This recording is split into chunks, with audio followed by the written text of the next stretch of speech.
25. Finally. Hey, okay. Finally. Let me double check before we get into it. Make sure audio and everything. Yup. Okay, perfect. This is what I wanted. This is what I wanted.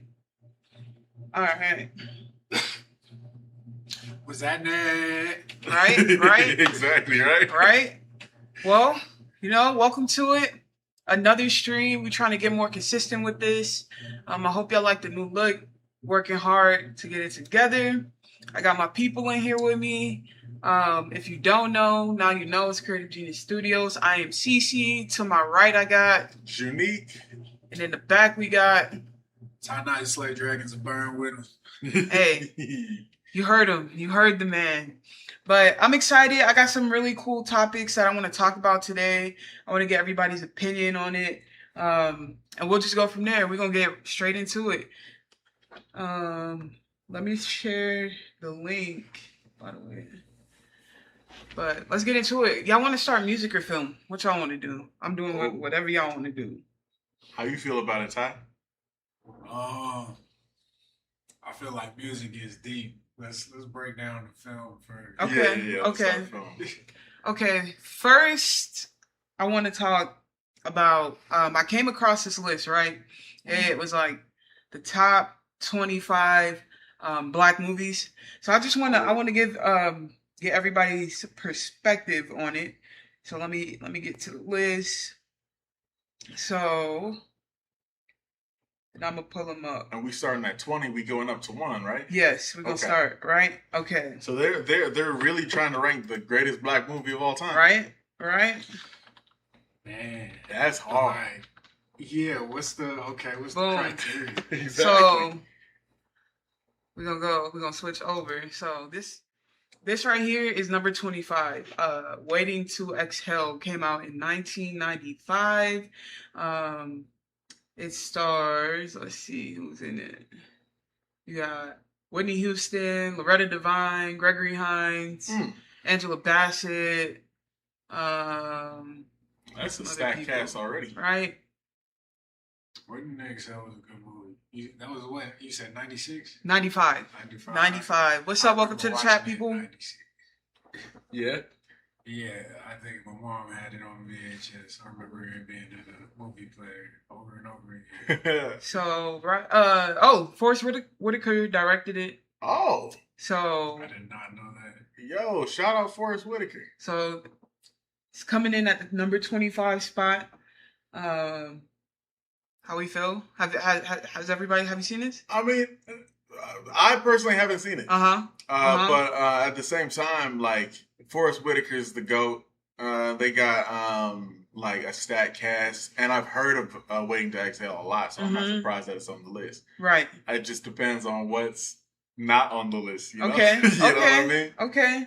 Well, I can definitely see that for sure. I'm gonna just say, shout out to these amazing actors. Loretta Devine has been running things for some decades, man. Like, I hate how she's kind of in this lane, but she's killing the lane. You know what I mean? I think she deserves like mainstream recognition, incredible talent. You know what I mean? Like she kind of plays the same lady, but she does it well.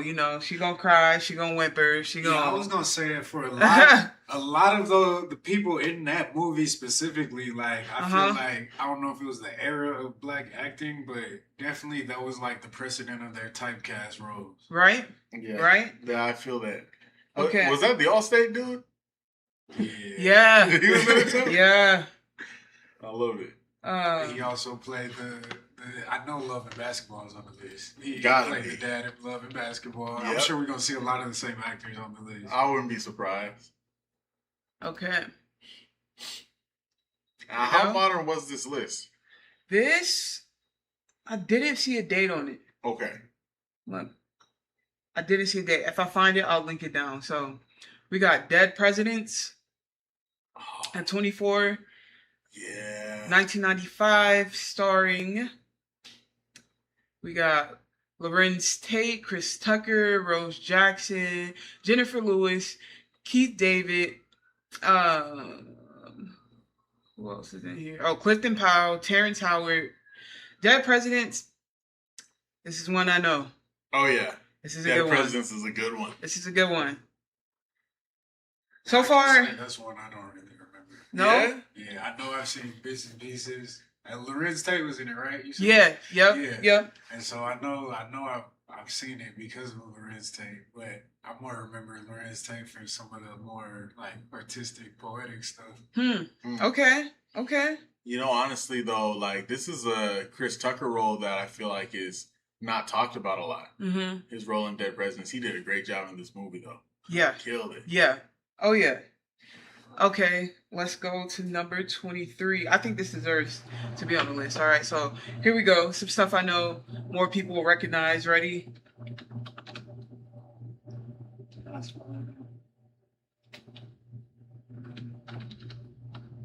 Damn, I'm butchering this up. So we got Harlem Nights.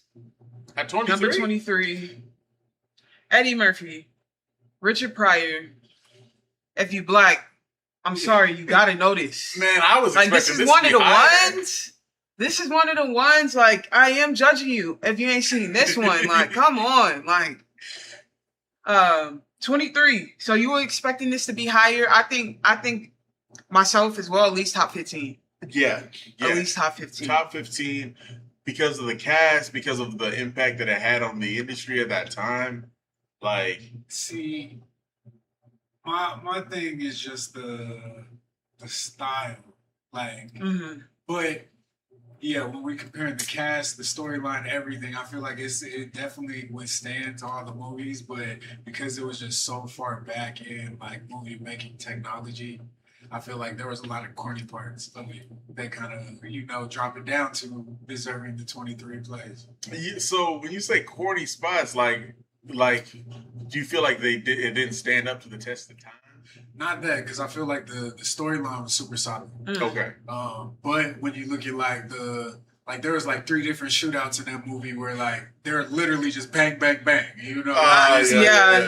It's definitely which I see both sides because it's based off the 1930s, and I kind of feel like the 1930s like was corny. I mean, maybe it's with my age. I'm dissing a little bit, but they were for sure corny back then. So I could see like the further away we get from that time, people are like, yikes. I feel it because the Hollywood scripts in general, outside of even like the ones that came out in the 30s. You know what I mean? That it was the writing was.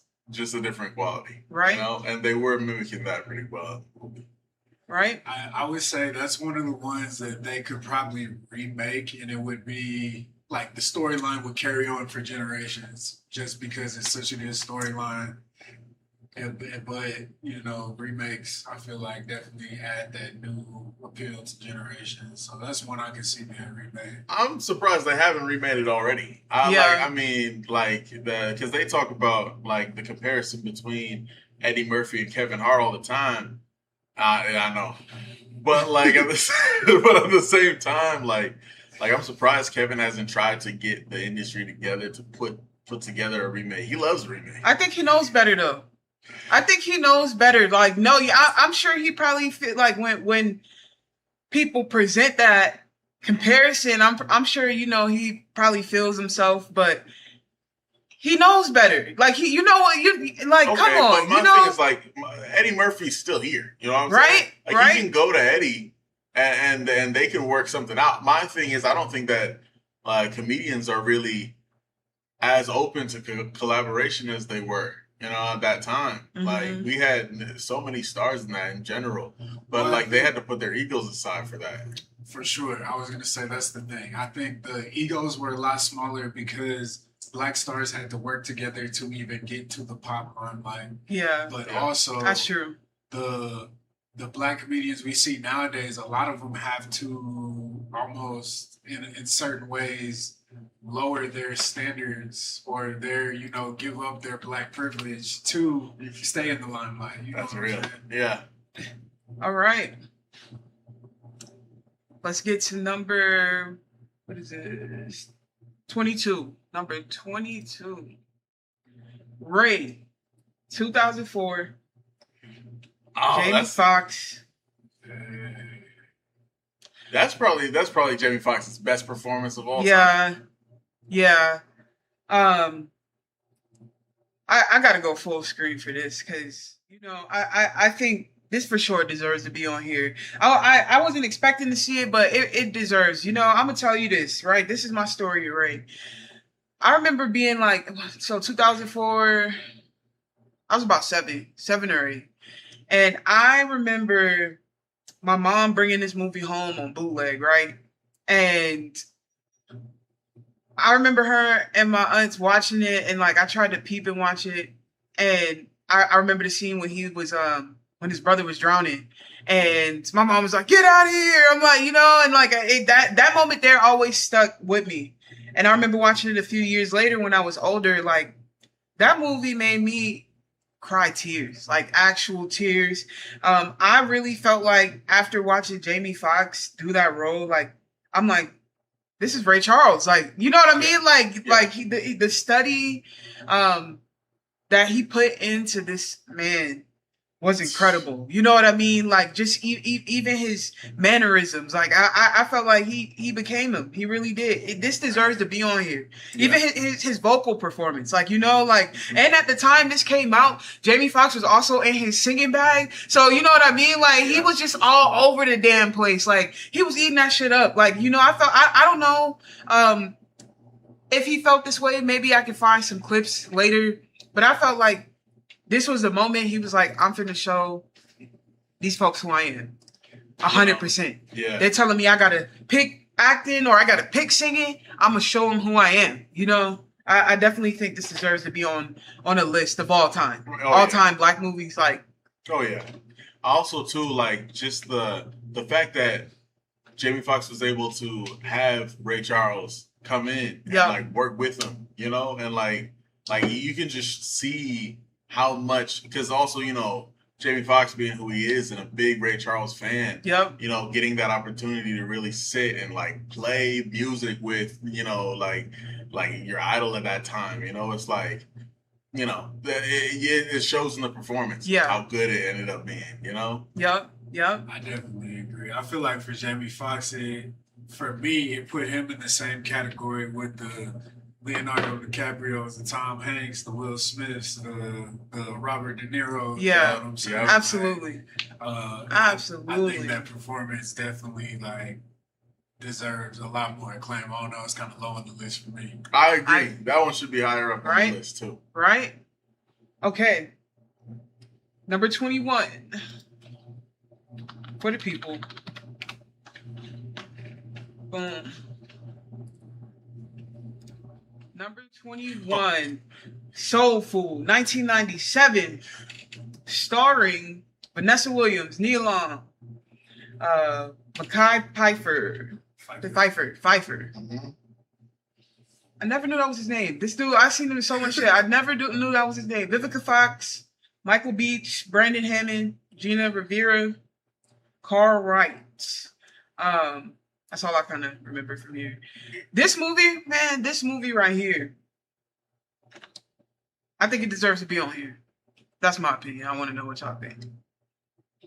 I think it deserves to be on here, but I do think that Ray deserves to be above this movie. I agree. Yeah. I agree. I agree. I was gonna say the same. I think this movie's in the right spot. I think Ray is in the wrong spot. Yeah. I would say 21 is sufficient enough for Soul Food because it set a precedent. Mm-hmm. I think we didn't have Soul Food, Tyler Perry Network might not be what it is nowadays. Yeah. So I definitely think it sparked a whole new generation of black directors and storylines, just even coming to the commercial pop culture. Yeah. Yeah, I agree with you on that. This movie definitely was ran out on BET, man. Like, I mean, I felt like it wasn't a weekend I didn't see this, on a lineup on BET. I think this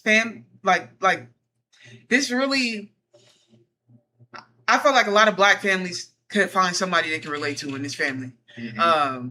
And for me, it was kind of the first time like I saw a movie where I saw like elements of my family. Like we would sit down and have Sunday dinner. You know what I mean? With damn near the same fucking food that is in this movie. And I feel like the drama, you know, we had some of that too. I just felt like a lot of this resonated with a lot of black people, a lot of black families. You know, yeah. That kid was bad as hell though, like nosy as shit. Like, you know, nobody told him to stay in the child's place. But other than that, yeah, I think this belongs on here. I do want to do a little honorable mention though, because like, right, like as a kid, I never made the connection, but I made the connection. Let me go to this. Like this guy right here, Carl Wright.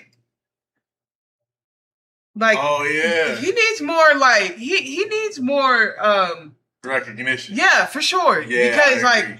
This was a little freaky man from Big Mama's house. Like, you know what I'm saying? Like, you know, right. like, you know, like, this dude, he was in Barbershop. Like, I felt like he's one of those characters, especially in, like, black movies. Like, I like what Ty said earlier. Like, it's kind of like, you don't hear too much. At least, I know you do a little bit in the comedy world, but, like, as far as, like, black actors, I don't hear too much about black actors like falling out with each other, you know, and at least the older ones. I'll say maybe the younger ones, maybe more so, but like the older ones, it's because like they had to get it together, you know, and like even if it was just like a role like this, right? Like this guy was always booked in busies in the 90s and 2000s, and I feel like it's because like of the community of the black actors.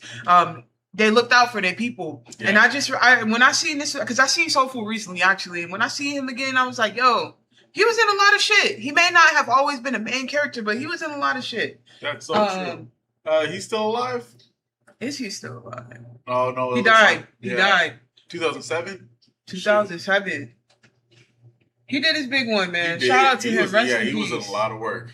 Honestly, I can't even remember all this stuff until you said Big Mama's house. Right? Like, oh. Right? He was that freak. I'm like, I remember it, right? That's a kid's movie too, but I'm like, he's weird. He's trying to get freaky with Big Mama. Oh my God. All right, we're going into number 20. Okay, so we're in the top 20 now. Top so like 20. These gotta be sort of undeniable, especially with like some of the picks that they had underneath. Right? So it's number 20. Yeah. The 5 Heartbeats. 5 Heartbeats, 1991. Man. That's okay. I can see why they felt like Ray needed to go below that one. But yeah, that's at the same time. Right? I don't know. I feel like that might be too low for 20 because that was one of those movies I couldn't not see. Like every time it came on, I had to sit and watch the whole movie. Yeah, that's so true. Yeah, like it's a classic. The music was good, plot was banger. Like who was acting in this? Leon. Man. So we got Robert Townsend. Leon. Yeah, man, it's good to see these people. We got Michael Wright, Diane Carroll, Tressa Thomas. Hawthorne James.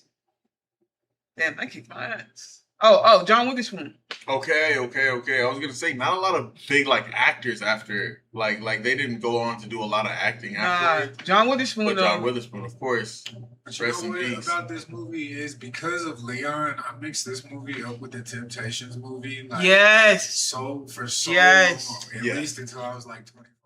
Yeah, I feel you on that. What's up? Welcome to the chat. Appreciate you for tuning in. I wonder, do you think that the Temptations are going to be on this list? I think they should.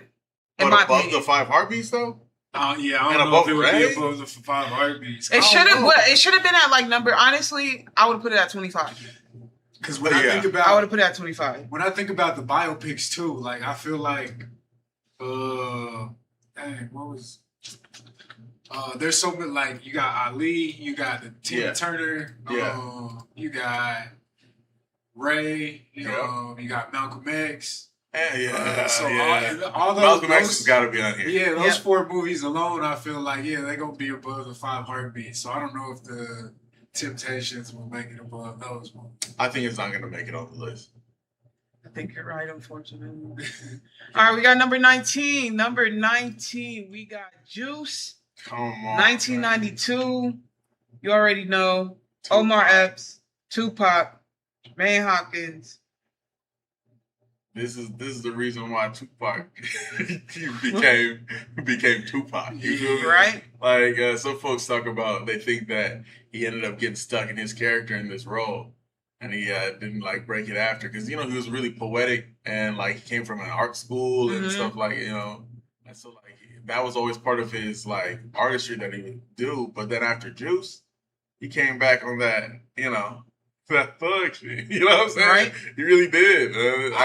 But see, I don't attribute that to him. I feel like that's how pop culture tells the story. Because there are some more Tupac movies that were made after this time. Like so true. Gridlock, where he played a crackhead. Man, Tupac could act, man. Like Tupac was a great actor. Yeah, so I definitely, but I agree with you. It marked a milestone turn or pivot in his career for sure. Yeah. Do you guys think it deserves to be at number 19? It's definitely a top 20. I've seen better Tupac movies. So okay. I know the only reason that is on the list is because it's a Tupac movie. So that kind of makes me like, oh no! To me, I feel like this is the most iconic Tupac movie in name. Well, I feel like it did a lot for hip hop culture. Okay, it did a lot for hip hop culture because the soundtrack and then the all the other roles, the Omar Epps, everybody who was in the movie, they went on to be icons in hip hop culture. Oh yeah, yeah, that's true. But when we talk about the biggest Tupac movie, I feel like it's not because of Tupac's performance.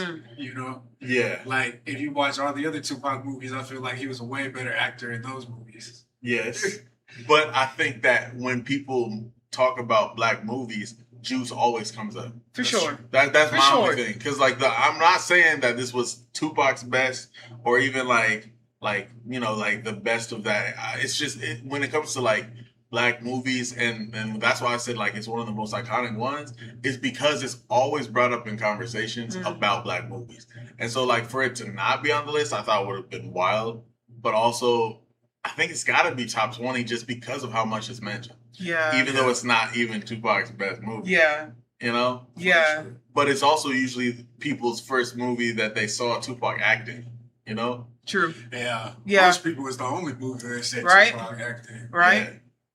All right, we're going to number 18. Number 18, I think it belongs here. We got Set It Off. Oh. We got Set It Off. Yeah. Set It Off was so good. That's like, honestly, that's it's like one of the top movies in general. It is. Like, it is. They did, man. I mean, you can just look at music references alone to this movie to really know like what it has done in black culture. Honestly, I've been seeing this movie kind of make it into other spaces lately. Halloween time come around, I'm seeing pale folks doing Set It Off. Production company. Do you have the credits on it? Yeah. Let's see if we can find it. So, directed by Gary. Who was the writer? Written by Takashi Buford and Kate Lanier. Production company, producers. Let's see, productions. Dang, why I gotta do this? Yo, always want money. My God, damn.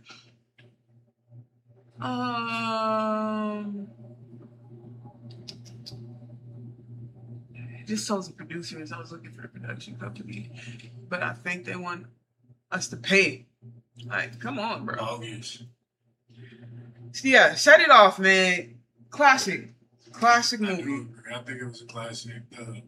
And then the storyline, there was just so much originality in the storyline. Yeah. I also feel like it kind of set the template for all the like bank robber movies that kind of followed, Oh yeah. Yep. Oh yeah. Yep. Oh yeah. It definitely set a precedent for sure. And then it's funny, I was looking up because Kate Lanier is the name I knew.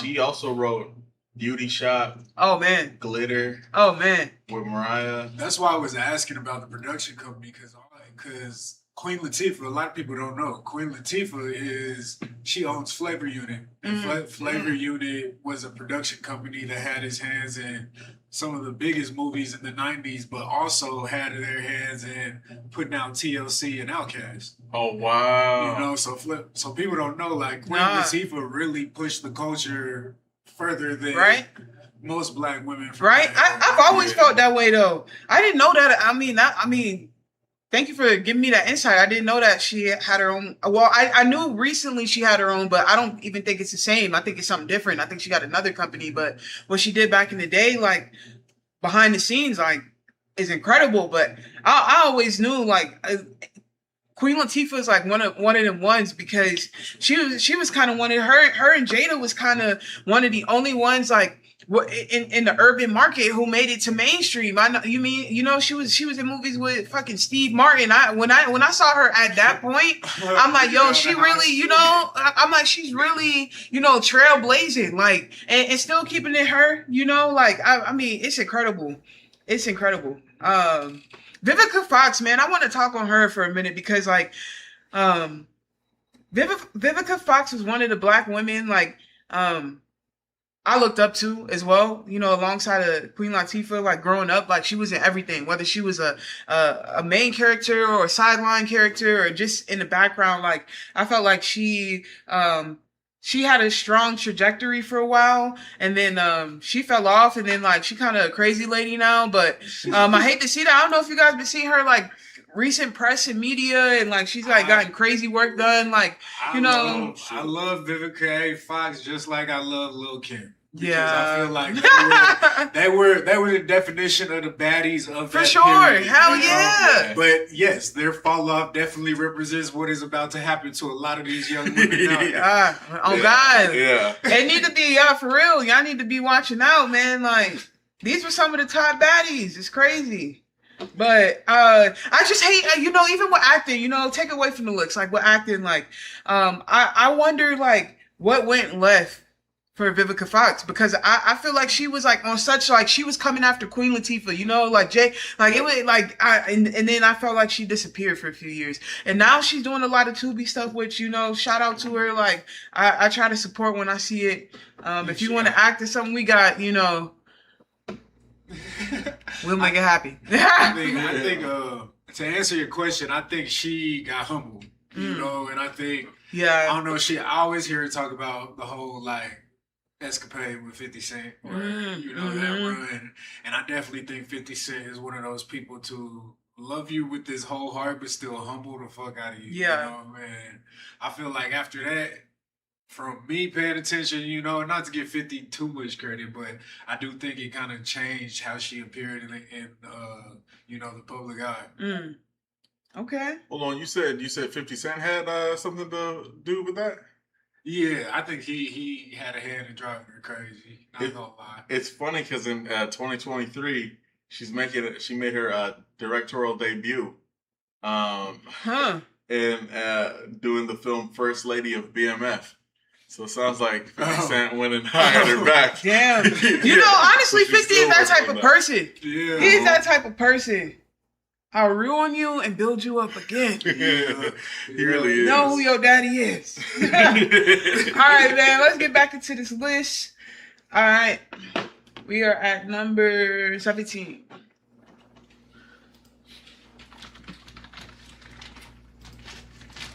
Let's go. The Wood, 1999, starring Richard T. Jones, Dwayne Finley, Melinda Williams, Taye Diggs, Omar Epps, our Black Kings. I remember Melinda Williams. Did you say our Black King? Our Black Kings, Omar Epps, Taye Diggs. Just put an S on it. I understand. I mean, if I had to put one over the other, I'm gonna put Omar over Taye, but I didn't want to say it because, but now that it's said. But it's yeah. As far as like impact to Black community, don't get me wrong, Taye is up there, but Omar Epps, Black community. Taye Diggs takes a hit because he don't marry Black women. Yeah, exactly. That's all I remember. Man, y'all know this? The Wood? Yeah, that's a classic for sure. I feel like y'all can hang. Honestly, I feel like I was afraid of every nigga named Stacy because of this movie. Oh, let me go. I gotta go main look for this one. But I ain't seen it. You ain't seen it? Nah, what's the plot? You said my brother Stacy gonna beat your ass. Oh, that's funny. Yeah. I know that quote though. So yeah. I'm sure it has this impact. I've never seen The Wood. So homie moves from somewhere in the Midwest, I believe, and he moves out to the West Coast. Okay. And he gets a crash course. It's like the 90s, like beginning of the 90s, into the 80s era. So he crash course at gangbanging. And then it just follows their whole trajectory from like middle school up until they're getting married. And it goes through like Lisa Ray's in this movie too. Oh, that's cool. Okay, wait, like who's in the movie? Lisa Ray? Oh, I thought you said Issa Rae. No. No way she's there. Nah, hell no. She had to be a kid, bro. I was gonna say industry plan. No, I'm playing. Nah. But yeah. This is also, so this one, this was a movie that was gonna be in the Walmart little DVD box all the time. This one was it was around. This one was always playing randomly too. Like this was one of them ones like you could find it very easily. And it belongs. Do y'all feel like it belongs at this level in the list? I would say I would put this at maybe 22, just because it is one of the reason why I believe it belongs on this list is because it's one of the it's one that you would stumble upon and see. Like for me, like I feel like it got Omar Epps in it, which I feel like is a common theme, going to be a common theme on this list. It's like Ty said, it's just one of them stories like boy to man. Like, like this, I feel like this movie and Barbershop are kind of derivatives of each other. Okay. But in way different ways, you know? But like the same like essence and like lessons, you know? I like that. Okay. Yeah, I feel that. Share this. Let me link this real quick and we'll get to number 16. So that was 17? Let me double check. That was 17. Yep. Okay. We getting into some hot shit now. Here we go. Shout out to Omar Epps because he's gonna be like folks. I feel like don't really bring him up often when they're talking about like top actors of all time or something like that. But like he did his thing in the black movie market. Oh, heavy. He was. And it's really sad because like I feel like I hate that even still to this day like it's still kind of a divide. We better off like I feel like more people are rocking with Peel and what's Cuz from Oakland? Ryan Coogler. Yeah. People, I feel like it's we're blending the lines nowadays. More of the mainstream. The mainstream market, I feel like, are tuning into these movies first time for once it hit the theaters versus like back in the day, man. When even if movies like this even made it to theaters, a lot of these was before I was born. I don't even know if it made it to the theater. I always seen it on TV, on DVD, on VHS. I don't know if these movies actually made it to the box office, but if they did. Go ahead, Ty. I was gonna say I feel like a lot of these movies I just saw from the bootleg, man. Right. There's never no chance to go see them in the movie. Right. Right. That's so true. But I got on that tangent just because like a lot of these actors like deserve the same respect a Brad Pitt would get, Angelina Jolie would get. Like Omar Epps is one of the top. He's top tier for me. Just his impact and even his growth, because we seen him literally not only in movies but in his life go from boy to man, like just in acting, the roles he was taking, like they all related too, by the way. I found that out. Mike Epps, they a lot of them, they're related. The Epps? Oh yeah. They're both Omar Epps from Chicago, Mike Epps from Gary, so their families was all like right there. That's funny. I don't know how they related, but yeah. Yeah. Um, Cousin, Wait, third no, cousin. Marcus might be from Indiana. Regardless, he's from Indianapolis. Yeah, Indianapolis. Gary is Indiana, but yeah, Indianapolis. We're gonna get into number 15. No, 16. Crook Crooklyn. 1994 Spike Lee joint. had to be on the list. Had to. But also, I wonder how many Spike Lee joints are going to be in the top of this list. Yeah. Yeah, I was gonna say because Crooklyn, I don't think I've ever watched it all the way from start to finish. Like I can't really remember the plot. I know I've seen pieces, but I can think of like way more Spike Lee movies that I've like been part of my religion almost. Come on, exactly. This movie actually was the first Spike Lee movie I watched. I remember watching it with my mom. I also didn't watch. It took me 3 times to watch it all the way through. I think just because I was a kid and I had a short attention span, but I think I shed a couple tears with this movie. I think as a little black girl, like it resonated with me for sure. Just how she was being treated. You know what I mean? Mm-hmm. So I think this honestly, like, I argue to say this one specifically for little black girls, like, you know, like, but yeah, Maybe that's why it's on the list too, because I feel like that was. Now that you say that, that was something that I felt like was missing up until what I remember is like Tyler Perry's debut. Like there weren't a lot of movies that represented black women. Come on. It was more about the like matriarchal family vibes than it was solely the black woman's like journey. You know. right. I So agree with you there.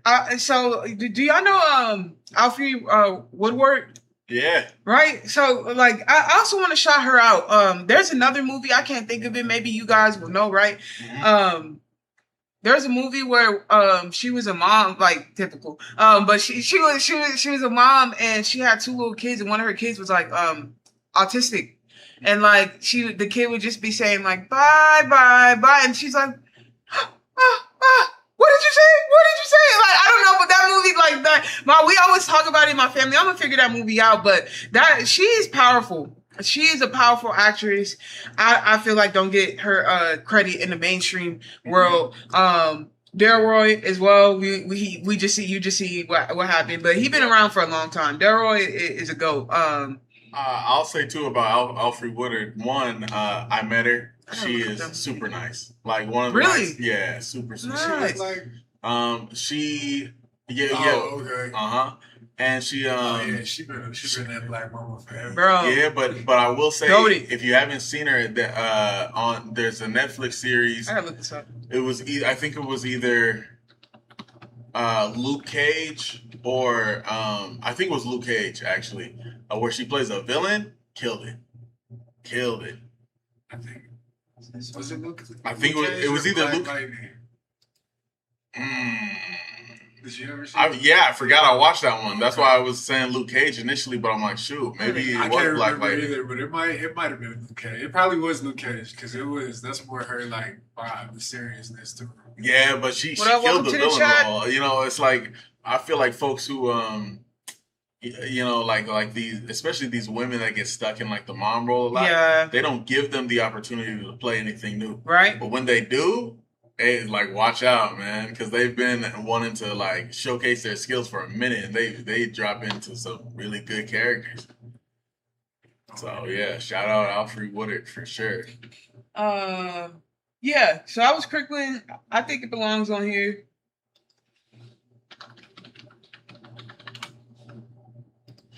Boom. You know it. New Jack City Yes, coming in gotta be at there. number 15, 1991. It stars Wesley Snipes, Alan Payne, Mario Van Peebles, Chris Rock, Ice-T. Yeah. Goodness.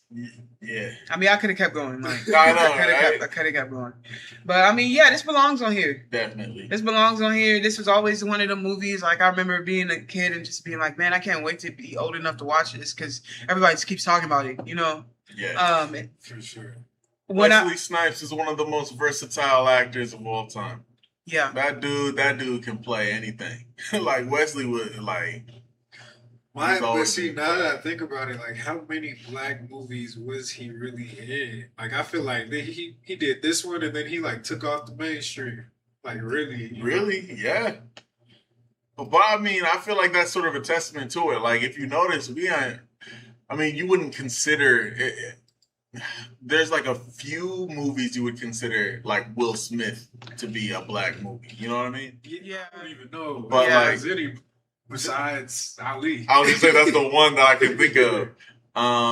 And then outside of that, he was mainstream. So it's like, you know, Wesley's like that. But he had movies before he even dropped. It also makes me wonder, and I feel like I'm gonna just have to say it, but I feel like they kind of choose like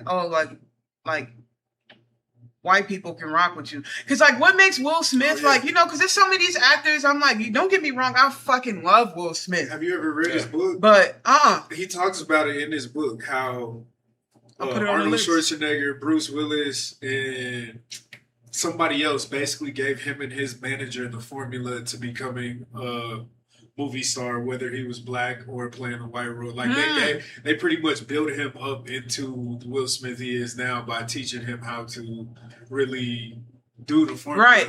But my thing is like how, like were they just sitting in the room, you know, and like they're like, you know, I kind of like that guy. Bring him over here. You know, because I'm like, not saying he don't deserve it. Will Smith definitely deserves what he has done and what he has. But I'm just thinking like a guy like Omar Epps or even like Ice-T, like the number one motherfucking longest at this point, long running Law and Order character. You know what I mean? Like I'm just like, what makes them pick, you know, Ice-T, a Will Smith, a Wesley Snipes, you know, over Omar Epps, Tay Diggs, you know what I'm saying? Because I even feel like Tay Diggs is still in the black lane. You know, the last thing I see, All American, you know what I'm saying? Like, All American was super black at first. If you watch the show. Yep. All of the reboots, it went a different direction. But in the beginning, it was hella black for me. Like it had like the mixed characters, but you could see them fighting with their blackness. Like I felt like it was still even in that black lane. Like I felt like not a lot of people was into that show. Yeah. But then like when I felt like they tried to go more mainstream and they ruined it. They fucking ran it into the ground. And I felt like trying to be more white or mainstream, whatever you want to call it, man. I ain't trying to be PC. I ain't trying to be PC. My issue with All American, because here's the thing, I started out liking All American. Yeah. But to me, I was like, this is a show about football. Yeah. You know what I'm saying? And then you also had like the drama aspect. And then as it kept going, I was like, this is a soap opera. I was like, what are we doing? But that's why I used to watch it to purge my emotions for real. Yeah. Like, it really was just a soap opera, but it wasn't. I would say once they left Crenshaw, there wasn't much black stuff going on. Nah, not at all. Not at all. I just wondered that. Like, well, my thing is, I don't know if we can fully even put that on, like, oh, the industry picked these guys out. I feel like it's certain actors wanted that. You know what I'm saying? They were hungry to do more. I feel like I think Omar Epps, I don't think he was pressed about being in no Wild Wild West, you know what I'm saying? Like certain actors, yeah, they were auditioning for it. Like Chris Rock, he tries, he tries to be on that side, but like not. I don't think every black actor is really even seeking that. You know? I agree, and I think there's a difference. You know what I'm saying? Like Omar Epps was the cool nigga from Chicago in every community, versus like Wesley Snipes was like the cool, like sexy looking black guy dubbed by GQ type, you know, so it wasn't like, I don't think I've ever heard anybody's mom talk about Wesley Snipes the way they talk about Omar Epps, you know? You know, Wesley Snipes, you know, he starred in that trans movie, right? No. Welcome. I forgot what it was called. Fong Wu. Yeah. Oh, you were right there. What's up? Welcome to the chat. Appreciate you for coming through. Tu Wu Fong, something like that. Madam Wu Fong, Tu Wu Fong. It was him, John Leguizamo, and yeah. I did not know about that one. Wesley Snipes starred in a trans movie. Yeah. Wait. I actually. What was it? And here's the thing. Here, let me pull that up. I will say this. Supposed to be? It is TOO. TOO. I'm sorry, no, it's not. It's TO. TO. WOO. FONG. The thing is, though, he acted his ass off in that movie too. Like, like my thing is like it showed, but it also to me when you do a role like that and white Hollywood knows about it, and then they're seeing you in other stuff, they're like, oh, he's open to anything. So they're like well, not not in a weird way, but like he's like. You can tell he was in a completely different lane. He put himself in that lane already, just by taking this role. I agree. And I would say Ving Rhames did the same thing because he had that movie to where he kind of, he put on... Did he catch flack for this? No. Because you know how black people be, like when they, you know what I'm saying? Honestly, like Cat Williams' whole rant, like, they putting black men in a dress. Like, no, actually, I've seen clips of this. I haven't seen the full movie, but... this is one movie that Cat Williams was referencing when he was talking all that nonsense, because definitely he went from being the cross dresser to being Blade probably like the next year, you know what I'm saying? Yep. And the thing is too, like knowing about how the industry is, they really like white professionals in the field, they're really looking at it like oh wow, he's so versatile. Like they're seeing it as like, oh, it's a brave role, right? It's tough being black and having all these conspiracy theories and shit. You know what I'm saying? Because it's like I see the conspiracy side, but also just from an interpersonal acting side of things, it's like he did a great job playing that part in right, in the movie in Tu Wu Fong, and it's like. It did show how versatile he could be, and like I loved it when he came back on Coming to America 2, because like he was like the best part of that movie, Wesley Snipes. His character was hilarious, and it's just like you can tell he's always kept his acting like tools polished, Yeah, I mean, I can't. I feel like you can't discount Wesley Snipes because even like White Man Can't Jump, the original. And then you go to Blade, then you go to something like, and I remember watching this Tu Wong Fu on like HBO when I was a kid or something, and I was like, I watched the whole movie just because Wesley Snipes was in it. Yep. And then realized like, oh, this is kind of. I want to go here real quick just because I want to give a shout out to Alan Payne, right? He was also in his bag. Like I didn't realize, the most familiar role, of course, is CJ from House of Pain for me. But once I went back and I saw, because I didn't see. You never knew Miss Jason? You never knew Miss Jason? No, no. Look, so this is what happened. So I watched House of Pain first. Mind you, House of Pain came out when I was in middle school. When I was in middle school. So then I watched New Jack City after that. And I'm like, oh shit, he's in here too? And then I started going down. He was like, what else was he in? Jason's lyric was what I remember, man. Jesus, yo, yeah. Oh, Different World. Oh yeah, he was Different World too. Yeah, he even had some stuff in Walking Dead, a couple episodes. Wait, he was in Walking Dead? No, this is old. This is the old Walking Dead. See, I didn't even know about this. So wait, Walking Dead was a remake? What? No way. Okay, this is about Marines. Black? This is about 1972. No zombies in it? No zombies. That's what. Okay. See, that's why I'm glad I clicked it. I was like, he's gonna Walking Dead. No, I just wanted to shout him out though because he's been studying. I also love like the a career that's steady. You know what I mean? Like that steady that really shows like I put in the time to work on this craft, and here's my years of work. So shout out to Alan Payne. We're gonna continue up on this list. We are at number 14 now. So, thoughts. Number 14. Get Out. Oh, so Jordan Peele. See, this is exactly why I was wondering when the list came out. Yeah. Because I was like, are we gonna have I think more modern I think stuff that drop in this list? I think it's almost unfair to have like some of these newer ones in the list. Yeah. Because of how the industry has opened up. Yeah. To like black movies in general, Yep. Get Out, to me, Get Out's like one of the top movies of all time in general. especially in the black space, though. Especially in the black space, but I feel like it completely changed. Like, I think the whole reason why we have as many horror movies dropping now is because of this. Like, you could say Obsession only. Obsession is based on the Get Out template for sure. I'm saying, like, You saw that? You saw Obsession? Obsession? Yeah. Obsession?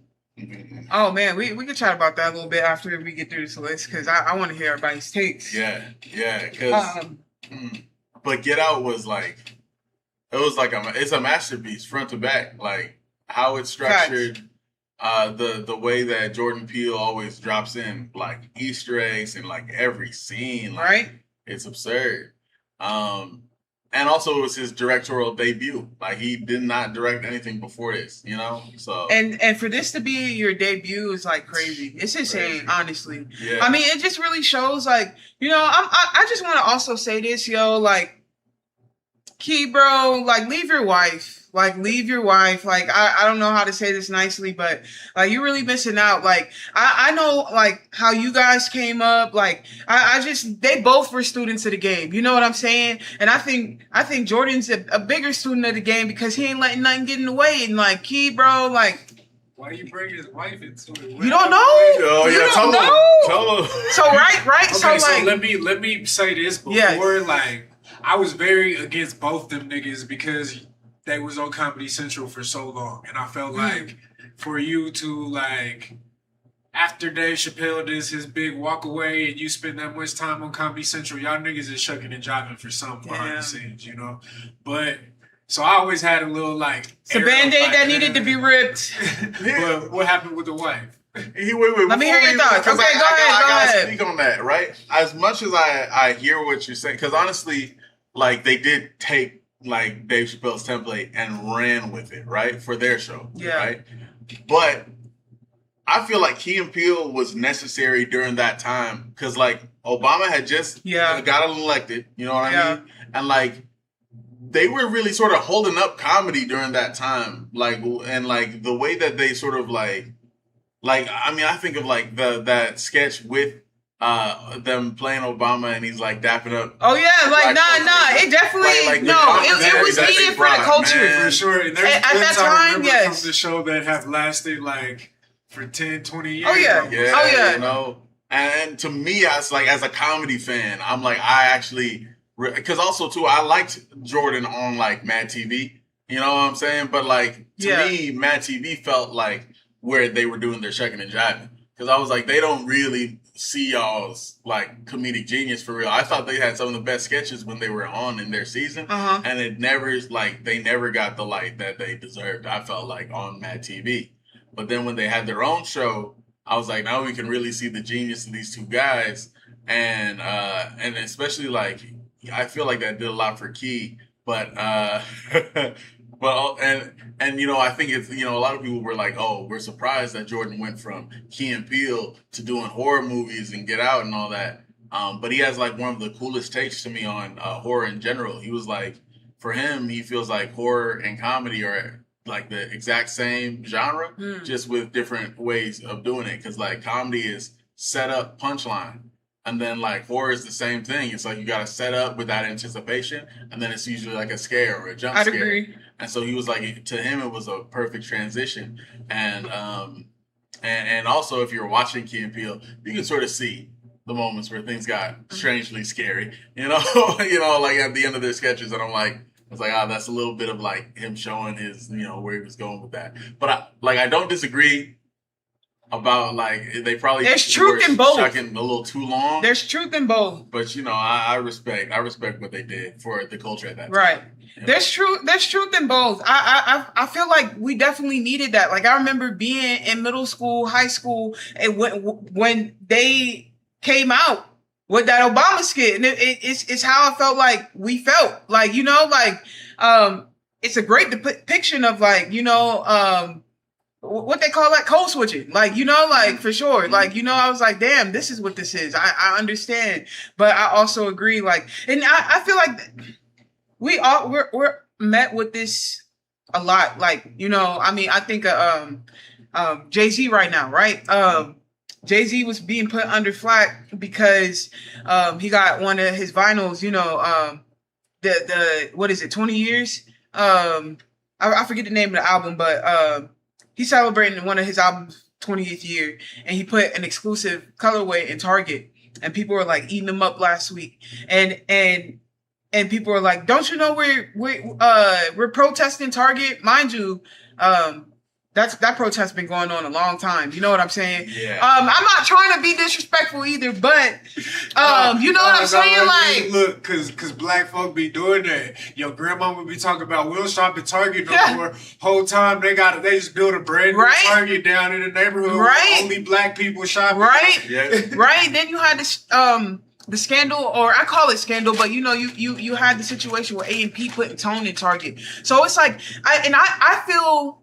I ain't gonna speak on the Jay-Z situation, because I mean, like, it is what it is. Like, he put it in Target, like everybody puts it in Target. But with A&P specifically, why I feel like it relates to this, with the Key and Peele Comedy Central, is because, like, who's the first black? I mean, what other black dudes got their own, what is it, hygiene care line? Yeah. In Target, you know what I mean? Like, I felt like it was. I felt like they didn't.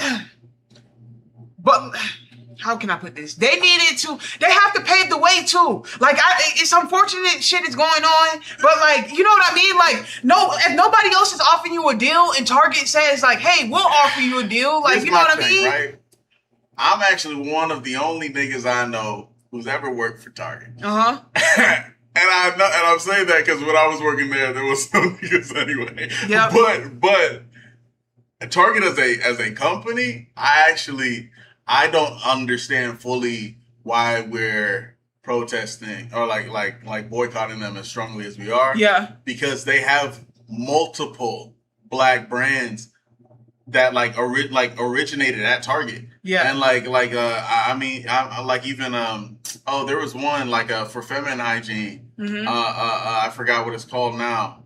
But they literally they have clothing lines specifically deals with folks who black creatives, right? Black folks who are black fashion designers and stuff like that. So to me, I've never seen Walmart put anybody on like that in terms of black brands specifically. Recently. Letting them have their full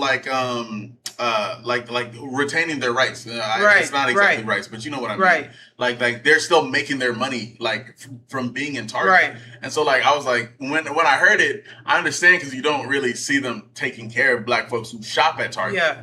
But black folks who are trying to build their brands, Target's sort of been on that for right. a minute. It's hard, and I feel like, and why even bring that up? Go ahead. I was just saying, I don't think boycott has ever done shit for the black community, and I ain't hating on nobody. It hasn't though. Civil rights leader. It hasn't. No.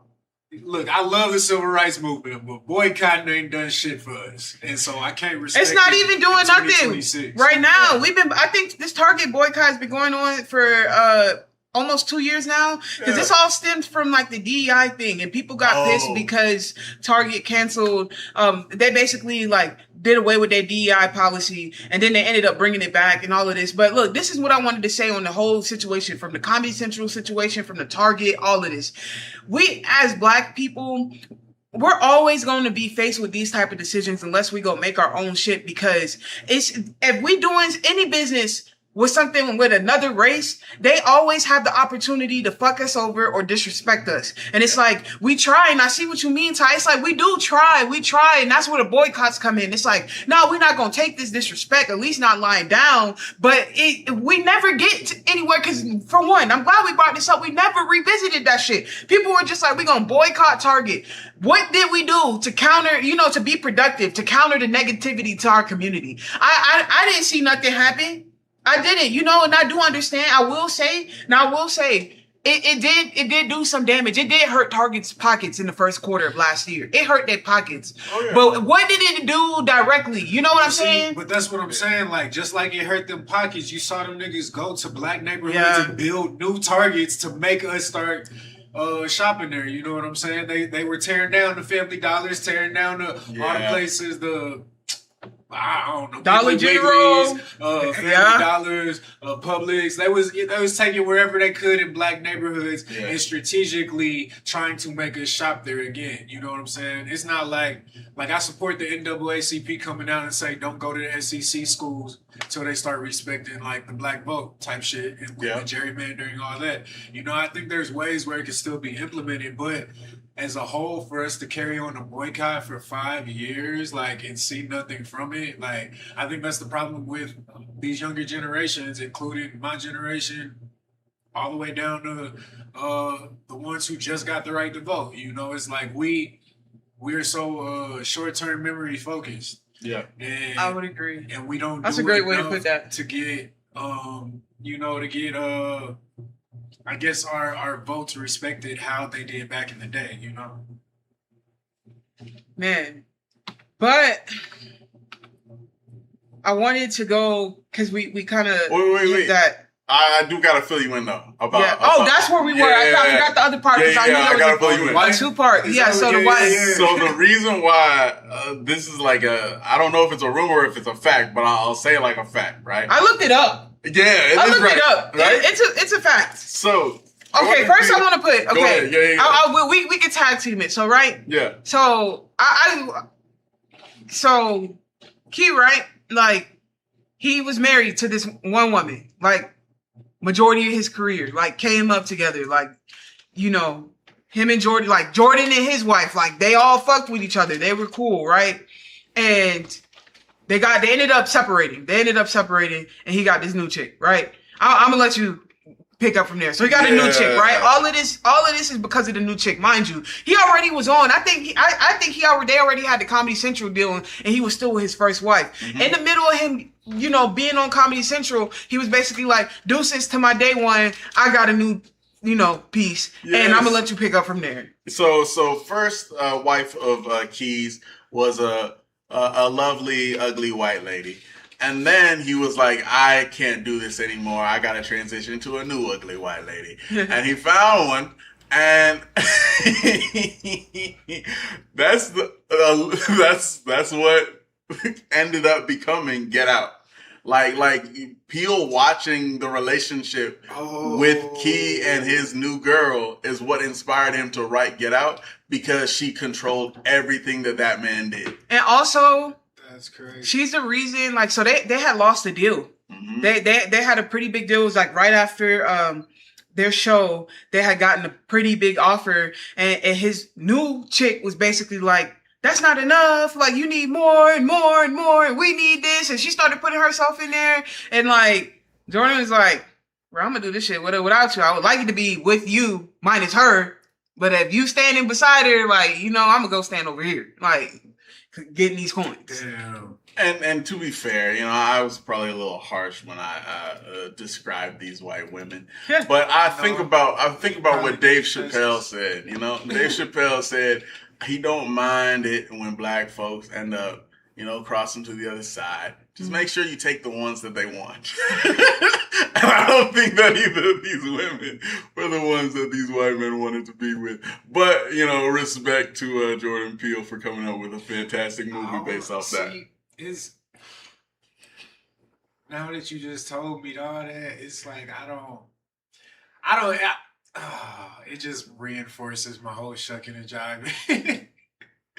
Because, you know, I feel like Peele he's done his due justice to shake off that narrative, at least in my eyes. Mm-hmm. But when you look at Key, it's like he did he always does the role where he's acting like the stereotypical black guy. Yeah. I just seen him in, like, ain't he doing like State Farm commercials or something now? Yes. And it's like, if this is who you and your wife is sitting at home, like, prepping for, these are roles you actively are discussing with your partner and acting out in home, and her just laughing at you, like, something about that just feels incredibly wrong. I'll even say the reason why Jordan Peele stopped acting and the reason why he ain't been acting since is because he ended up getting offered the role of the poop emoji in the Emoji Movie. And he was like, this is fucked up. Like, immediately, he just saw what the role was and was like, this is completely fucked up. And he was like, and he when he realized in that moment, like that's the direction his career was taking, he was like, I don't even want it. It turned him off the act. Yeah. He was like, I don't even want it. I respect it, man. That's crazy. I mean, I know you. I understand. You know, shout out to my actors. You know, trying to get it.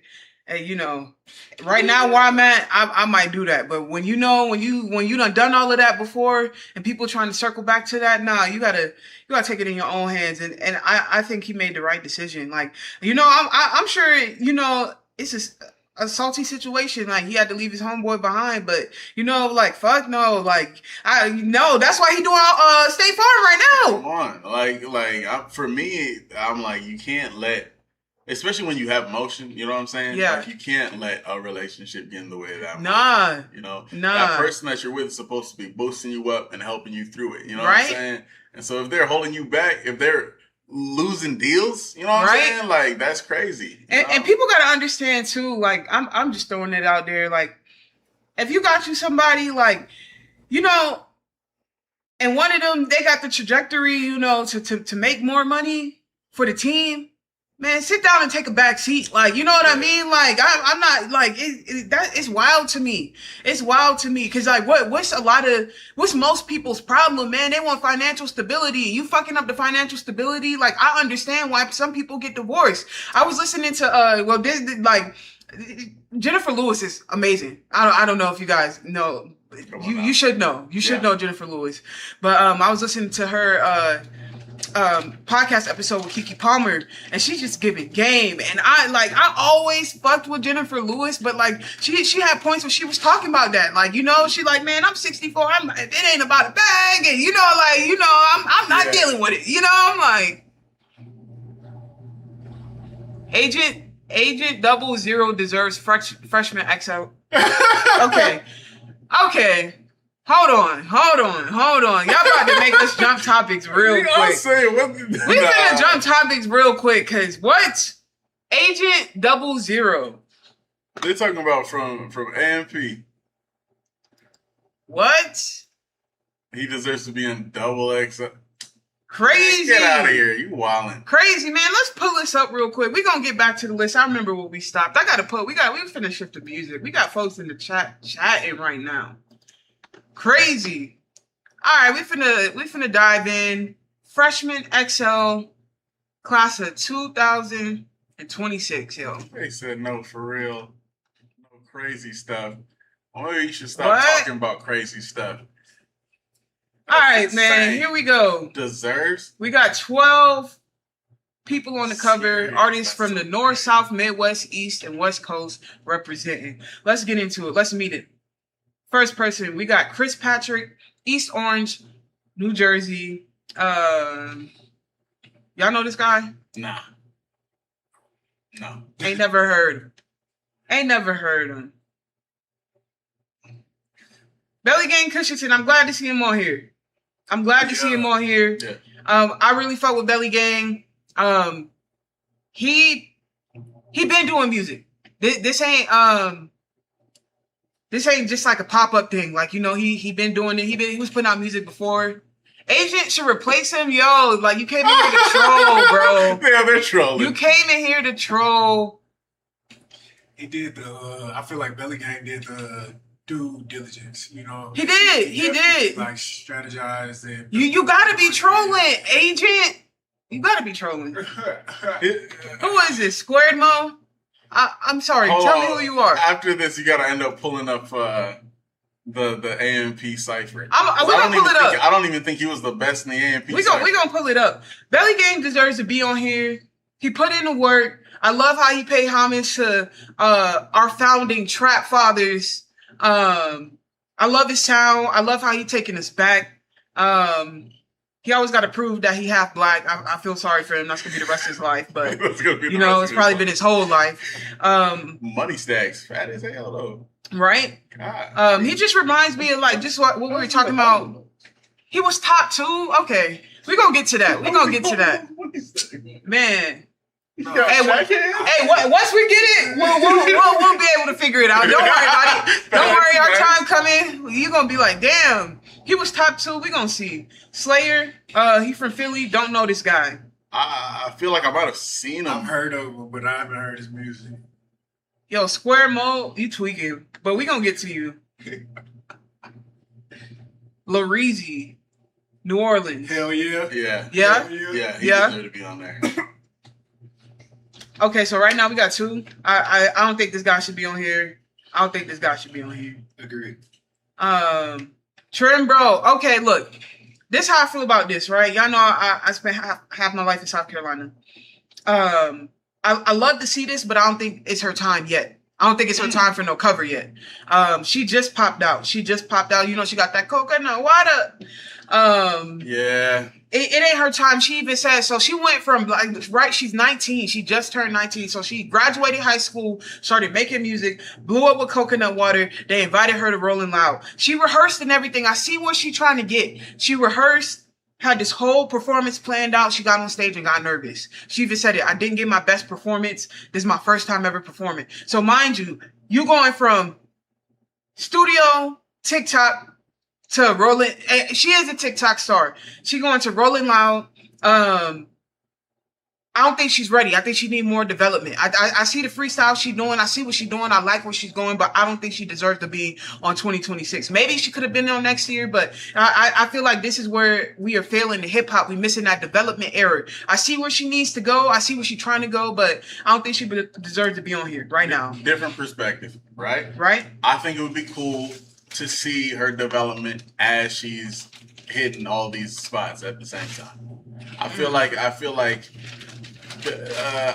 this is just gonna be like a new case. You know what I mean? Mm-hmm. Like where we actually see someone go from literally nobody knew you to blowing up and trying to develop as they continue on through their career. But see, I feel like we've seen it so many, especially with the craze of the women rappers. You know, I feel like we've seen so many come in with that TikTok hit And not last. and then even as they try to develop, you know, they kind of just fade into the background. You know, like what's the Lola Brooke or She had a resurgence recently. I like that sample that she it was Lil Kim, wasn't it? She took Lil Kim. I like what she did, but I think it goes back. I want to hit this comment real quick before I continue to say she need that 2015, 2018 Twitter motion to stay relevant. And I think I get your point on that. I think that's what's happening a lot. What Jalen is saying is like these artists are trying to develop as they're hitting these huge milestones. I think a certain level of development needs to happen before you hit a stage like Rolling Loud. I think it needs to happen before you get on a tour. You know what I'm saying? Before you headline a tour. Nowadays people are headlining tours before they even open up a tour. Yeah. Like, and then we wondering why we not seeing ticket sales, why their album flopping. You know, they not really getting no backing. I do like I like her because she's from South Carolina. I like her because like she young. I feel that early Nicki Minaj vibe coming from her.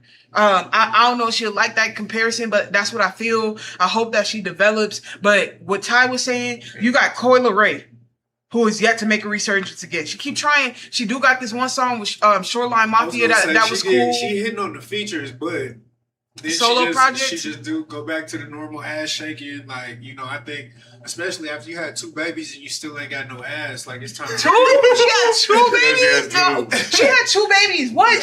She had two. When? Same. So both with Trippie Redd too. What? Yeah.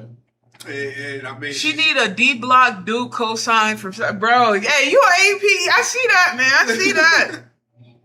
Nah. But also, my thing is like, since she already did Rolling Loud, I don't see why XXL would not have her on because of the Rolling Loud thing. If it wasn't for that, she doesn't need to be up there. I would have rather seen. What does this even mean? I would have rather seen a DJ like spin her track at Rolling Loud. And that'd have been it, right? Instead of her being there. But once she's there, like, how could you not? Like, I don't think just because you do a festival automatically means what this used to mean to me, what Double XL used to mean to me is the hottest of the hottest breaking out this year. I don't think she the hottest of the hottest though. But it ain't been that for No, it hasn't. I agree. And that's why, and I can see what you're saying with the standard of what we've been getting from XL since when? Damn near 20. I think Yeah, 2016 was the last decent one, 2016. and that was even controversial because you had Uzi, Yachty. Yeah, and that one aged better than it did when it came out. It did because a lot of those people still relevant.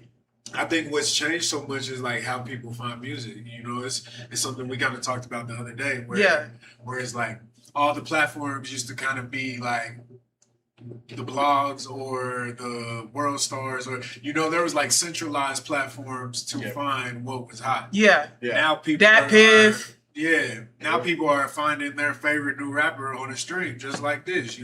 Yeah. And somebody said Twitter used to be popping, but now just TikTok. True. I seen somebody quote a tweet actually yesterday. It said, hey, y'all remember My Mixtapes, right? Yeah. The My Mixtapes page was like posting about LeVar Ball's wife leaving him, and they quoted. They was like, "When's the last time y'all actually posted a mixtape?" And I was like, "Yo, facts though, facts. It's no more of them sites. It's not. We don't really got a community like a culture. It's a renegade culture. I feel like right now. Yeah. We don't got the principles. Because I agree with the standard of XXL covers we've been getting. When you hit rolling out, I guess why not put you on here? Yeah. But it used to be like we had to be seeing you everywhere, not just off of one song off of TikTok. You had to be on doing your press run. You had to be on features. You had to be in the streets. You had to be holding what they say, shaking hands and kissing babies. You had to be doing that, and I don't see a lot of that no more. But I will say, when you think of let me just add, even when you think about the Twitter versus the TikTok thing, you know what I'm saying, like. The YG, the Kendrick Lamars, the Wiz Khalifa's, that all was the Twitter era. And they still had to reach an upper echelon and hit all these different blogs and things just to make their Twitter aura grow, so to speak. You know what I'm saying? Yeah. Whereas I don't think it works the same way on TikTok. It doesn't. And it's interesting, too. I wonder, though, like, I want to get y'all's opinion. Do you think that this is, like, just a product of hip-hop becoming pop music, like becoming like the number one most listened to genre? It's already been that though. Yeah, but it's only been that for as far as how many years has it been? I feel like they only overtook rock like I want to say maybe 5 years ago. Yeah, I might be wrong about like that. The consumers of hip hop couldn't consume shit because niggas didn't have money. It was all like the teenagers and the young niggas or the niggas getting out of prison, like burning mixtapes, all that stuff. So like the real consumers and the real people who thrived in the hip hop space didn't start consuming anything till about 10 to 5 years ago, Yeah, and my thing is too, I feel like at that time there was way more. 2017, I got it. 2017. So, it became the most listened to genre, including R&B. Funny, because since that's happened, so Double XL has been down literally since right then. And my thing is, I feel like that's the problem.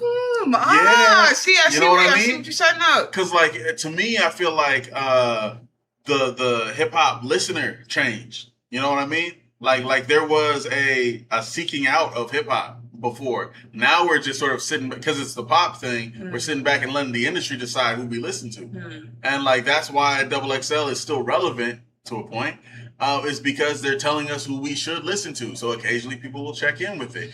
But also with streaming, you can stay in your own lane. We've talked about that plenty. Yeah. And it's like, I don't know. I haven't had to burn a CD in ever. You know what I'm saying? Right? So it's like, yeah, it's interesting. I don't know. Became pop and so did all the platforms. Yeah. That I agree. That's the best way to sum it up of what's happening. And then we got David, who blew up from TikTok and became an international artist and a murderer. I was gonna say. And I think that's my issue with this whole idea that Agent deserves to be in the Double XL freestyle. Is like you're just saying that because he's a relevant like face in social media. On social media, he's right? a social media. It has nothing to do with like he hasn't dropped. I haven't heard no single, no. What you mean, not though? Like.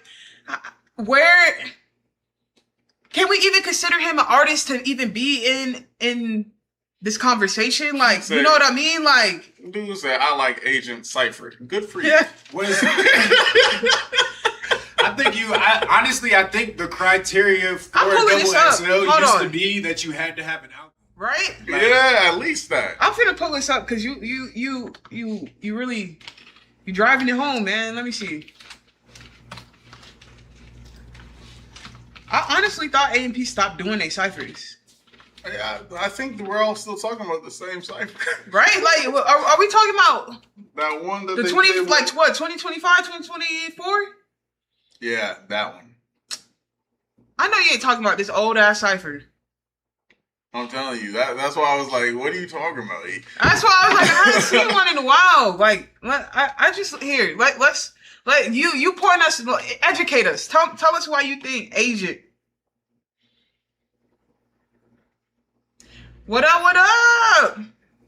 I don't think they really think Agent deserves to It's be no there. way. This I is think y'all are trolling. man.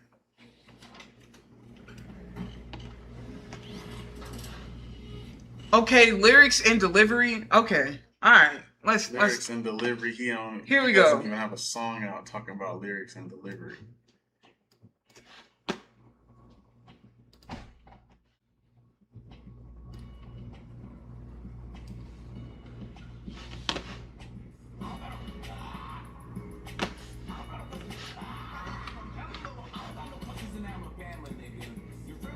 Crazy, I almost blamed that nigga. Trip.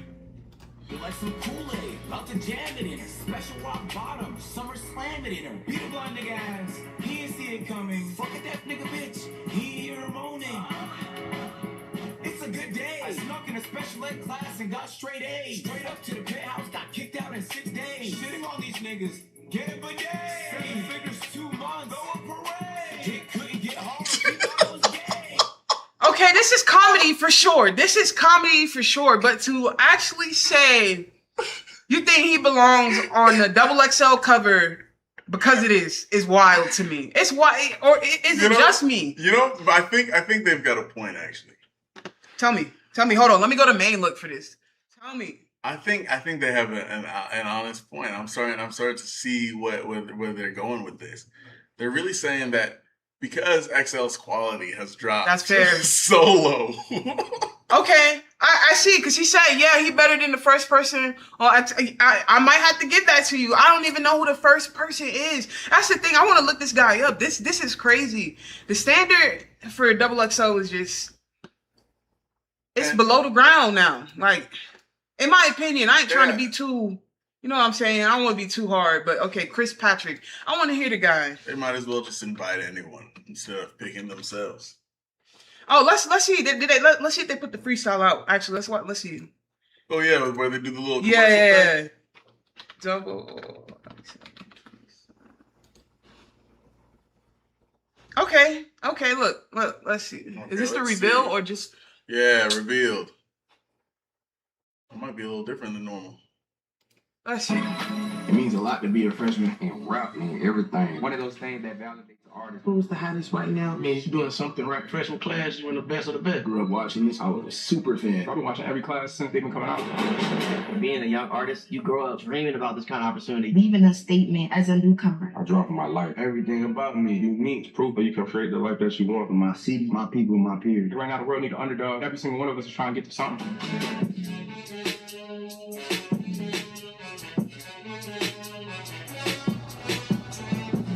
Wait, who is that guy? The font's crazy. I can't read some of this shit. I'm saying. We'll go back to the list. They haven't Yeah, dropped because they're the. not doing any. He said, "What in the Booker T. Washington is going on?" I don't know half these people. But I will agree with you. Maybe Agent could replace Chris Patrick. I don't know. I never heard of this guy. I kind of want to zoom through. Trap Dickie belongs on here, in my opinion. Yeah. In my opinion, he belongs on here. For sure. I love everything that he's doing right now. He from Hartsville.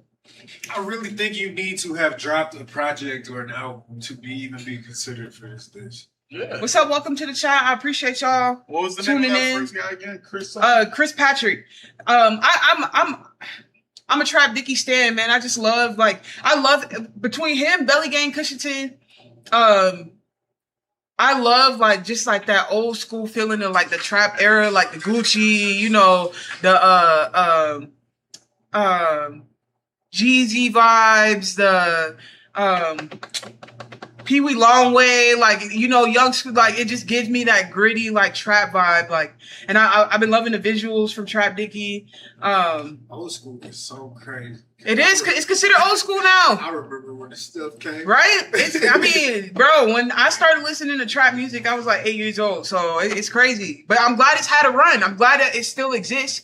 I was talking to Jalen about it. Like, it's crazy, like, where it went for a little bit, how they were, you know, considering people like Playboy Cardi and shit like that, trap.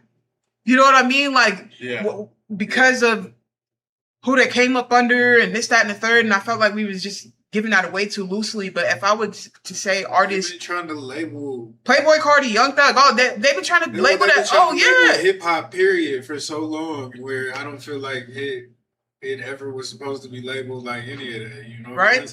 Once it went away from boom bap, they should have just let it like stay and rap. You know, right? But now we have all these subcultures and hella subgenres. And that's sort of where Chris Patrick sort of lies, is what I'm hearing, based off what I just did a quick little listen of some of his stuff. His number one song is Ollie You, at least on Apple Music. Damn, Chris Patrick. Looks like he had an Oakland interlude back in 2022. Nothing wrong with seeing the world through ruby-colored trans. I gotta get that premium, man, if we're gonna be doing this. Ads is crazy.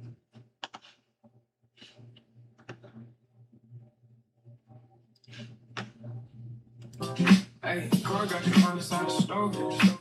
Rain still do it on the verge. We're broken, you know where I stand.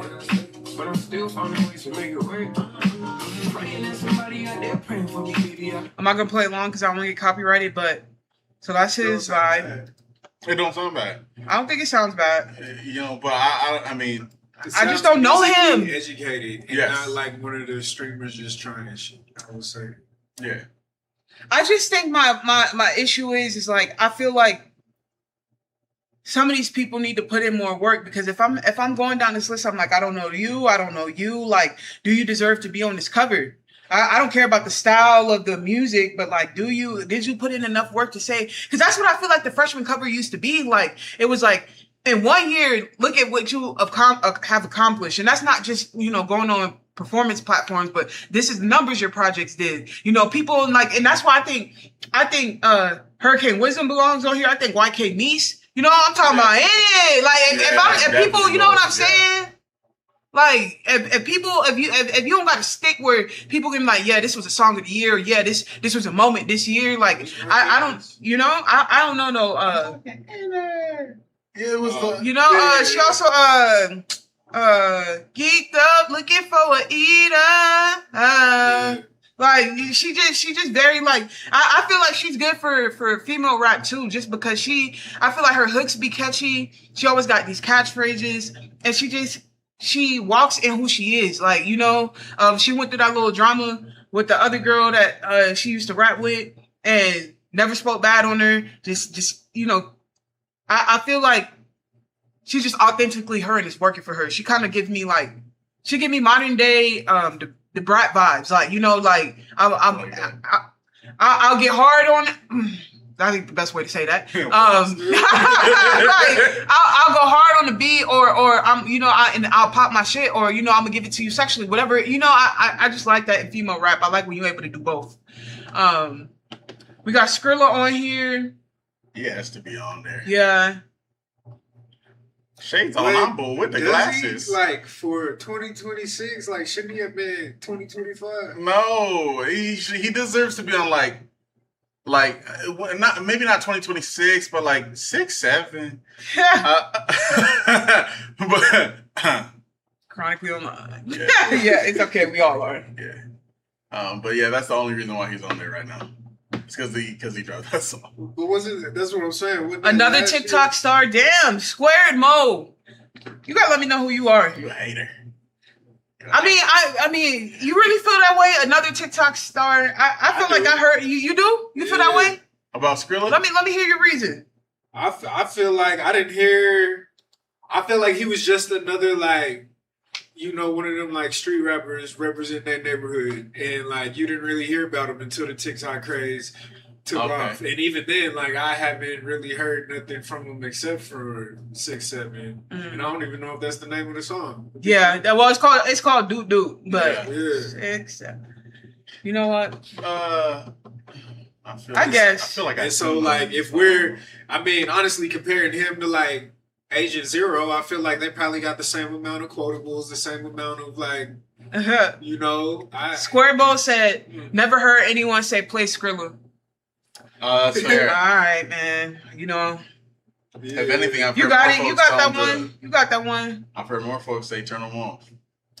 Okay, we got So-So Camo. I don't know who this is. He from Apex, North Carolina. Shout out to the Southern folks. I have no clue who this is. Said bye. You got it. You want that one. Anybody know who this is? Square Mo, do you know who this is? You know? Try, you know? No, I haven't heard. Isn't he from Lil Yachty's group? Nah. Is he no, the that's one? Camo. The new That's one. The Camo. new guy? No, not Camo. His name's I mean Camo, the new but- one. Oh, hey, he said Booker T son. Booker T son. That's all oh my god, he do look like Booker T. He do. But no, I don't think that's the same Camo from Concrete Boys. I think but you remember when Yachty dropped he just looked, maybe he's not the guy. Let me look it up real quick. Who is this? And what's the and see that's the problem too. Like how you wanting to cover and we don't know. Like I don't know his song.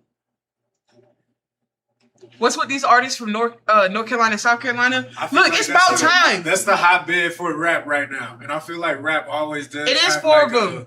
A rotation. It's a regional rotation. So you got it's 2 people from Georgia, 2 people from South Carolina, and this guy from North Carolina. I've been in all of these. I don't know any of this. You don't know any? I don't know any either. I do think it's time. I would say the only people who deserve it is Trap Dicky from South Carolina. Both YK Nice and Belly Gang Kush from Georgia, Lareezy from New Orleans. You know I don't know about this So-So Camo. You know who I think was a miss like that they do not have on this list? Who? Is and I be yelling out gang gang. Really? Gang bang. He has bangers and like okay. So he that's had Cali. a lot going on. That's Cali, LA. I forgot. From the Deuce, the Four. Okay, yeah. That's Jamie Foxx's song. Like I be cracking up every time I see a video of him. This guy don't belong on here. He don't belong on here.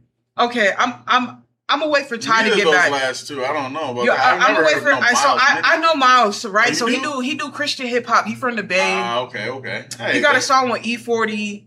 I'm gonna wait till Ty gets back. Yeah. I'm gonna wait till Ty gets back. Square Mo, I want to hear your true opinion, not agent. I want to hear your true opinion on who you think belongs on this list, or who you would boot, who you think should stay, who you would boot, who you would replace with. Yeah. So just to clarify, I was talking about Chef Boy. I gotta Chef say his Boy? name. Yeah, Chef Boy. Okay. I think he should have been on the list, but he's not on the list. Oh, I thought he was. Okay. He should have been. Like he had so many viral songs this year. What you think about this? What you think about Miles Minnick? You heard of him, Ty? No, I haven't. So he a Christian artist. He a Christian rapper. He from the Bay. He's got a couple catchy songs. I ain't gonna lie to you, but it's really it's that typical Bay sound. No disrespect to the Bay. I love the Bay, but just that like they make happy music in the Bay.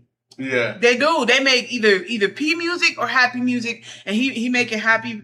Christ-like music. He got E40 on the track. That was the biggest one I heard. It's cool. Safe Flight Replays. Oh my god, bro!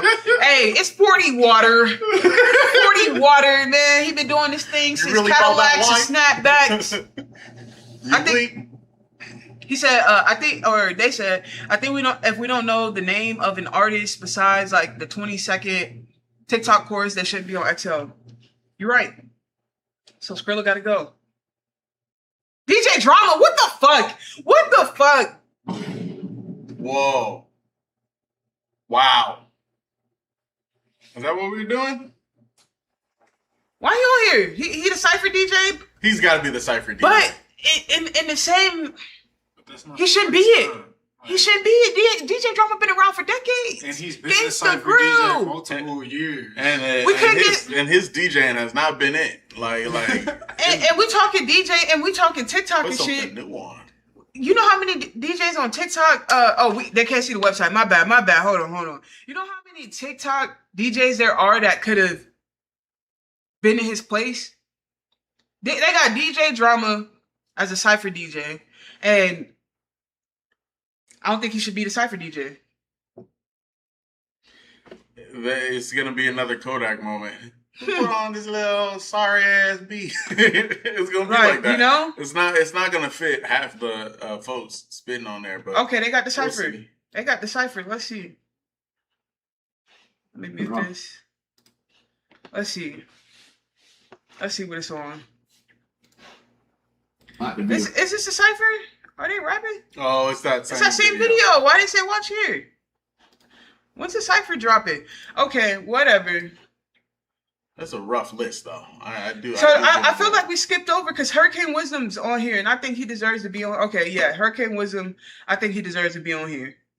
He been grinding. Also, too, I'll say I see a little bit about the agent thing because if they did end up pulling agent for the XXL, there would be a lot more eyes on it. Right now, this seems like a list that I could literally go without watching. You know what I mean? Facts. And like XXL has had me like watching for years just because I'm hoping that they might drop some heat. You know what I'm saying? Yeah. But like it's been a failing. This don't make me excited at all. Time and time. Y'all listen to Babyface E? I seen him pop up every now and then. Mm-hmm. He ain't really grabbed my attention. I ain't gonna lie. It's too many baby faces, by the way. They all come from the same clique. Babyface Ray, Babyface. Yeah, I agree. Oh, they all for real? They're all from Michigan, but he from Flint, so I don't know if he like in the camp or what. But yeah, let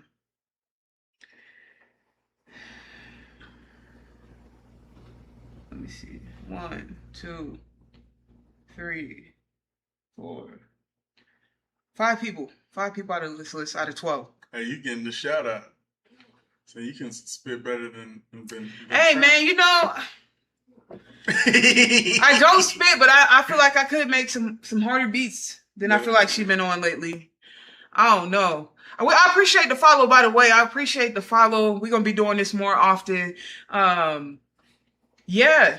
This list was bonkers. It was straight garb. 5 out of 12 is crazy. Not even half the people deserve to be on the list. Like, what are we doing? What are we doing in hip hop? What are we doing in music? What are we doing in R&B? Like, And XXL is just missing folks. Like, I don't even know who they're listening to at all. Like, who's recommending these folks to you guys?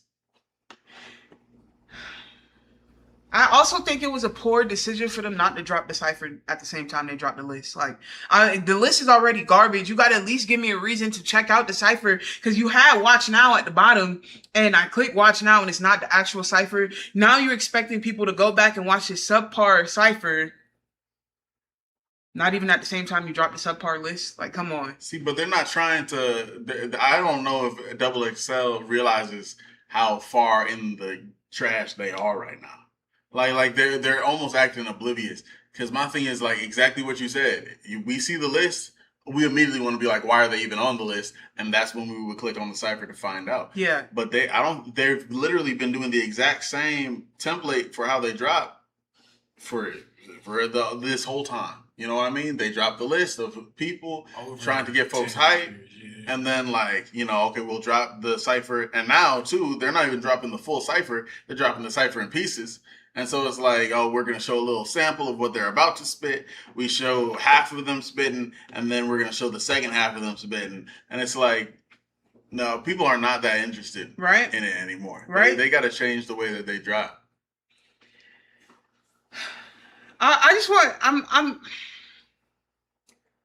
There's good music out there, people. Don't be fooled by this. Like, we had a conversation pretty recently just about how I feel like, there is a lack of presence around the music that's out there. And you know, that's our goal here at Creative Genius. That's why we're doing these shows. That's why we're doing these streams. Like, we want to be able to create the platform that exposes you to new music, exposes you to what's coming up. But I feel like lately, for the past 2 years, like, so many artists have been overlooked by this ongoing Drake and Kendrick beef. Like, it's really just taking up like space for new artists. You know, mind you, like, there are ways that you can find new artists. Like, if you're a Spotify listener, like I am,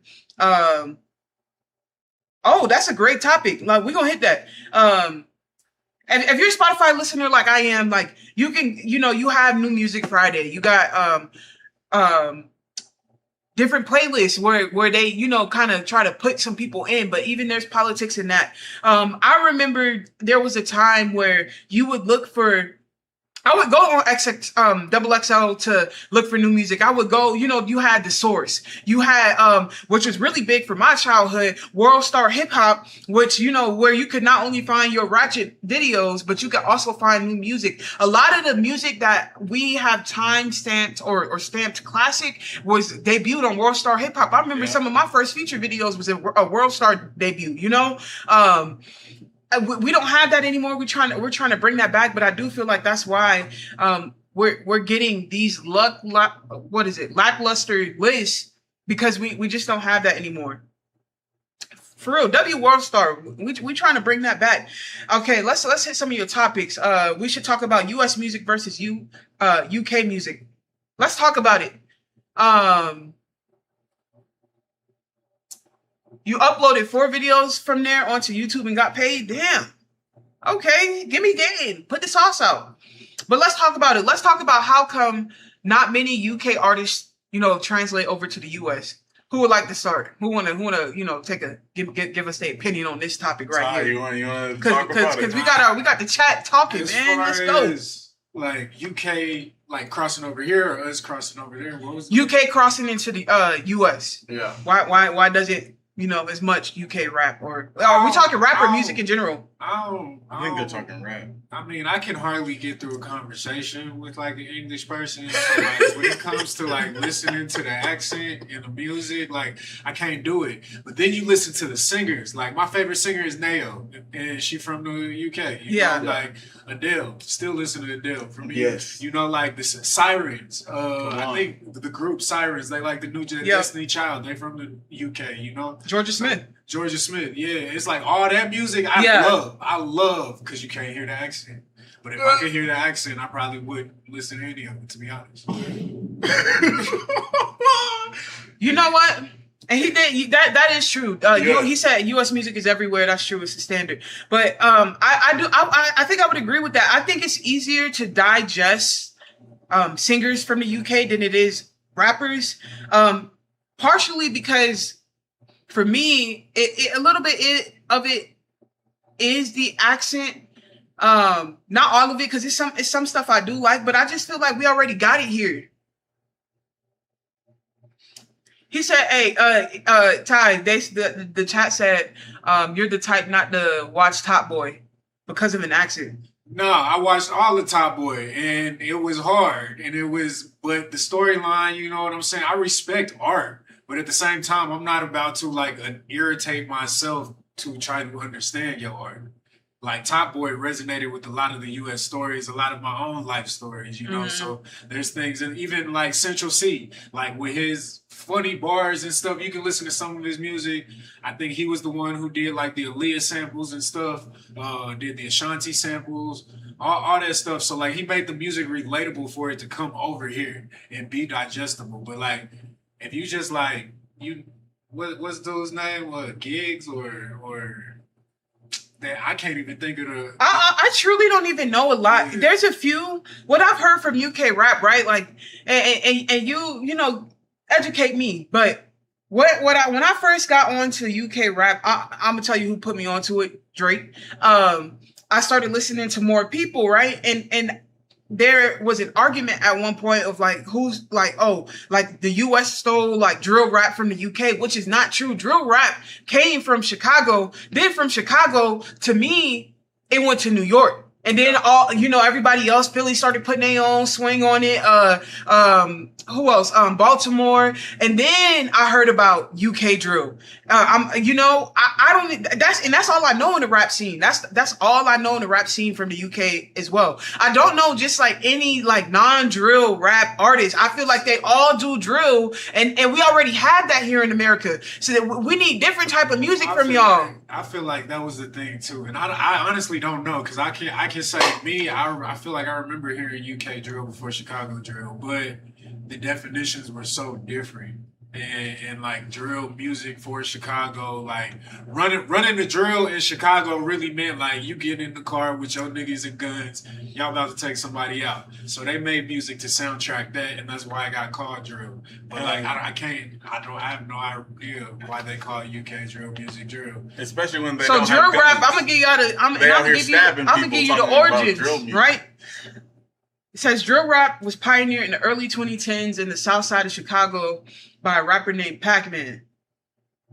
The first drill song was It's a Drill. However, superstar Chief Keef is widely regarded as the artist who launched the genre into the mainstream popularity. And so some other artists they got under that is King Louis, Lil Durk, G Herbo, Lil Reese. And we're not even going to mention all of the kids and people who didn't even get to the, like, stature they did, because there's a lot of other people, it's kids who got killed who made, waves in the drill community. So it says the UK evolution, which is the sonic shift of drill. So Chicago was the birth. They calling this the sonic shift. It says pioneers, UK artists like LD and producers such as M1 adapted the Chicago style, heavily blending it with local genres like grime, which I know about UK grime, and UK garage. The sound, UK drill introduced the signature sliding 808s, faster tempos, and distinct drum patterns that define modern drill today. And then the New York explosion. Brooklyn artists like Pop Smoke, 22G, Chef G popularized it on the East Coast. So, history lesson. Central C is like the only artist that crossed over. I could say, he's the biggest one in America for drill. Where does Skepta lie? I know about Skepta. I would say Skepta and Central C because Drake put Skepta on for sure. Yeah, Skepta was the first. But Gigs, I would say I heard about Gigs from like SoundCloud days of just being like the nigga who could really spit from the UK, But when you go and listen to his stuff, it's really hard for me to digest. Okay, and so even this Dave kid, right? Like, he recently came on. I think I seen a TikTok video. Y'all know him? Y'all know him? I think I've seen him on TikTok. Freestyles. I've seen him do a couple of freestyles. His freestyles are actually pretty good. How he comes up with some of his like rhyme schemes. Is he on that drill type rap, or is it something different like drill? Yeah. Is it drill? Yeah. It's drill. Okay, so also give me some artists, because I want to give me some UK artists that ain't on the drill sound. And I get that maybe that is your whole rap sound, you know what I'm saying? But in America, and maybe that's why it's hard, in America you got drill, you got Southern hip hop, you got West Coast hip hop, you got boom bap. He said he like the J. Cole of the UK. Okay. All right. Okay. That's a bold statement. That's a bold statement. Vibe. He might be on a different vibe than when I had seen him freestyling. Because he might have just been freestyling on drill beats. Because my thing is about the UK R&B is fantastic. Yes. Yes. Honestly, they're outdoing us in R&B right now. SZA exists. But at the same time, outside of that, like they're really outdoing us. Like the amount of artists that are like just solid. Like Elamene's one of my favorite out right now. But the thing is, he's fired, and I saw him live too. He can sing, but like the rap sound from the UK, it's not carrying over because it's the same. Like everybody's rapping the same, and also too. What y'all like? What the UK considers hard, we don't really consider hard. You know what I'm saying? In terms of like some of the bars that they be dropping. So I feel like it's not even like they won us over because of the bar, even though the flow's the same. And I gotta throw this out here, and then we gonna listen to some Dave, because I don't want you to think like we ain't even open to hearing it. But also like especially in the hip hop space, hip hop is supposed to be something that you can relate to. Somebody can pull you out of your struggle, right? Y'all over there stabbing folks up. Folks getting shot over here. So it's even certain references, you know, I don't think like would, you know, resonate the same. Came you to know? sleep with the joint. He stabbed me twice, and now I'm out here. Like, what you doing? So we finna hear some Dave real quick. We finna hear some Dave.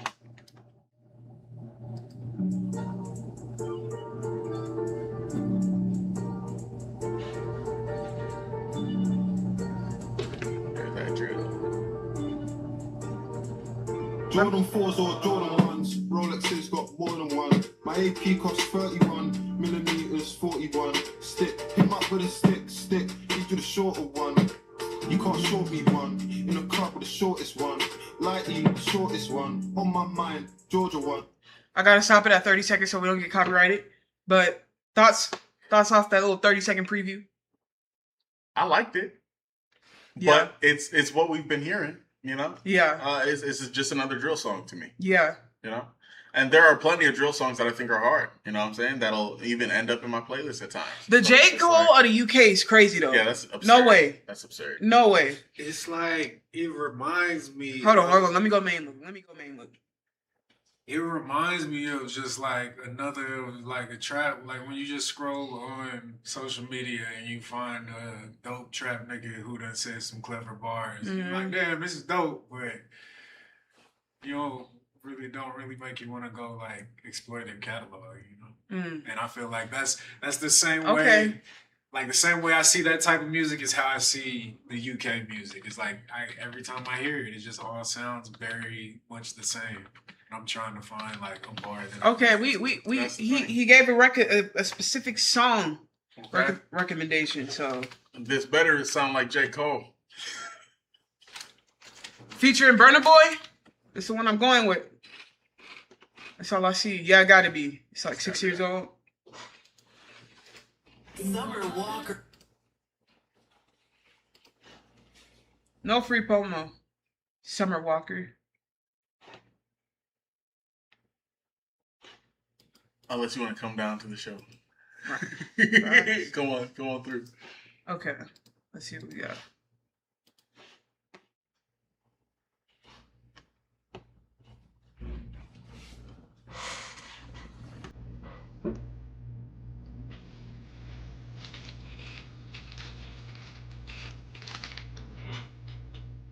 The emojis are killing me.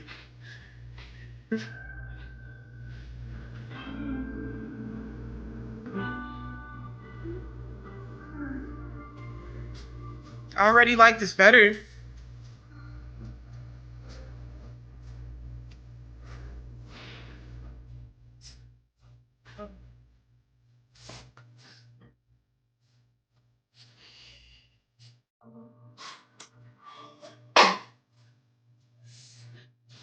All right, that's all we getting. But I like this better than the first one because it's something different. I like Afro beats, but J. Cole, I don't think you know what that means in America. I don't think you know what that means in America. I need y'all best. I need your best right now. You hear me, Square Mo? I need the best. You trying to put on for the UK? Give me the best right now. I need it. I need the best. This guy's cool, but I need the best. Who's y'all top? Because you saying, I know you heard it, the big three, man. I know they don't want to call themselves that, but that's what it is. So if you're going to give me somebody from the big three, I need y'all big three over there. This is how we going to see why the UK music ain't making it to America. Let me know. I'm waiting on you. Until then, it sound like I don't know, man. He said J. Cole. That got me, man. I don't know.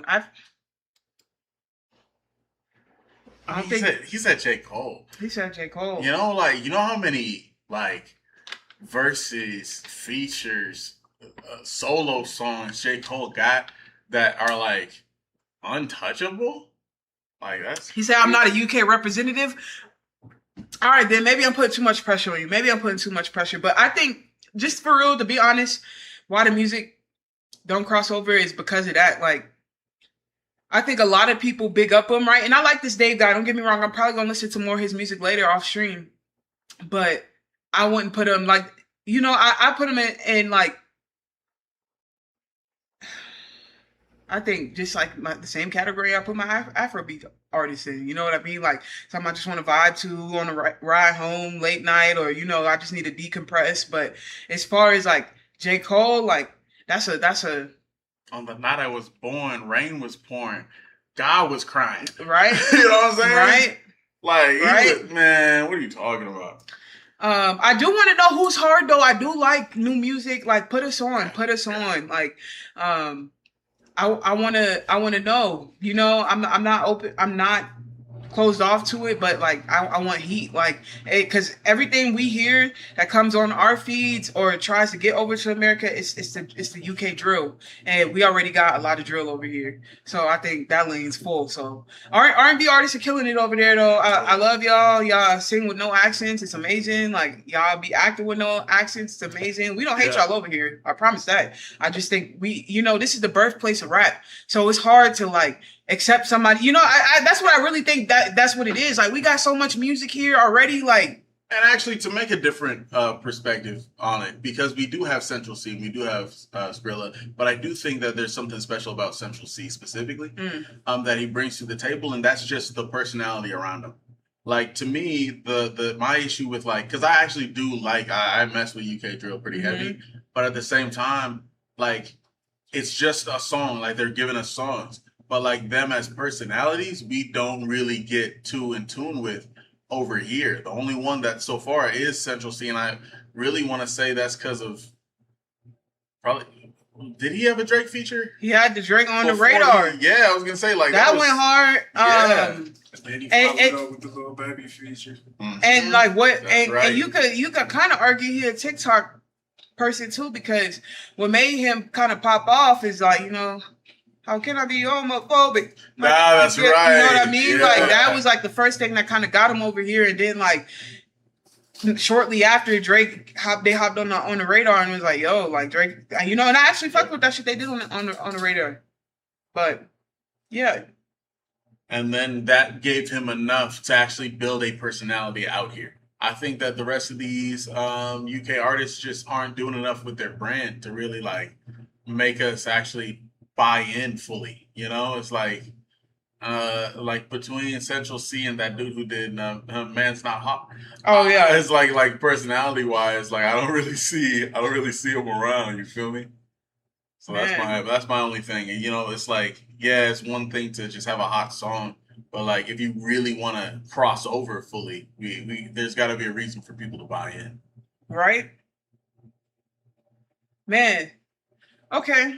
Any other topics on the music? Any other topics on the music, or let's swing back to the movies. Yeah, I want to finish. So I think let me see where we left off at.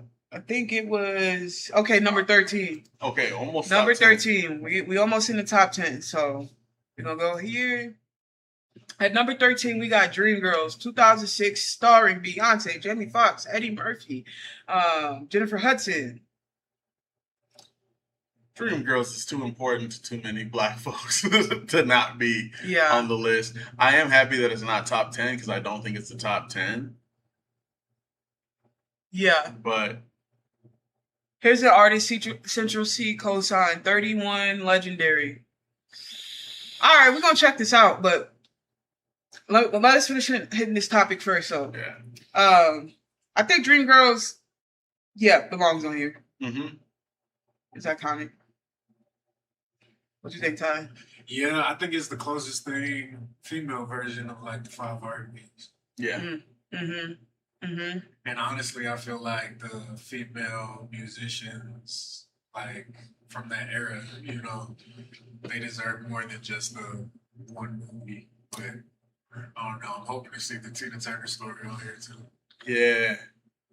Oh yeah, that was a good one too.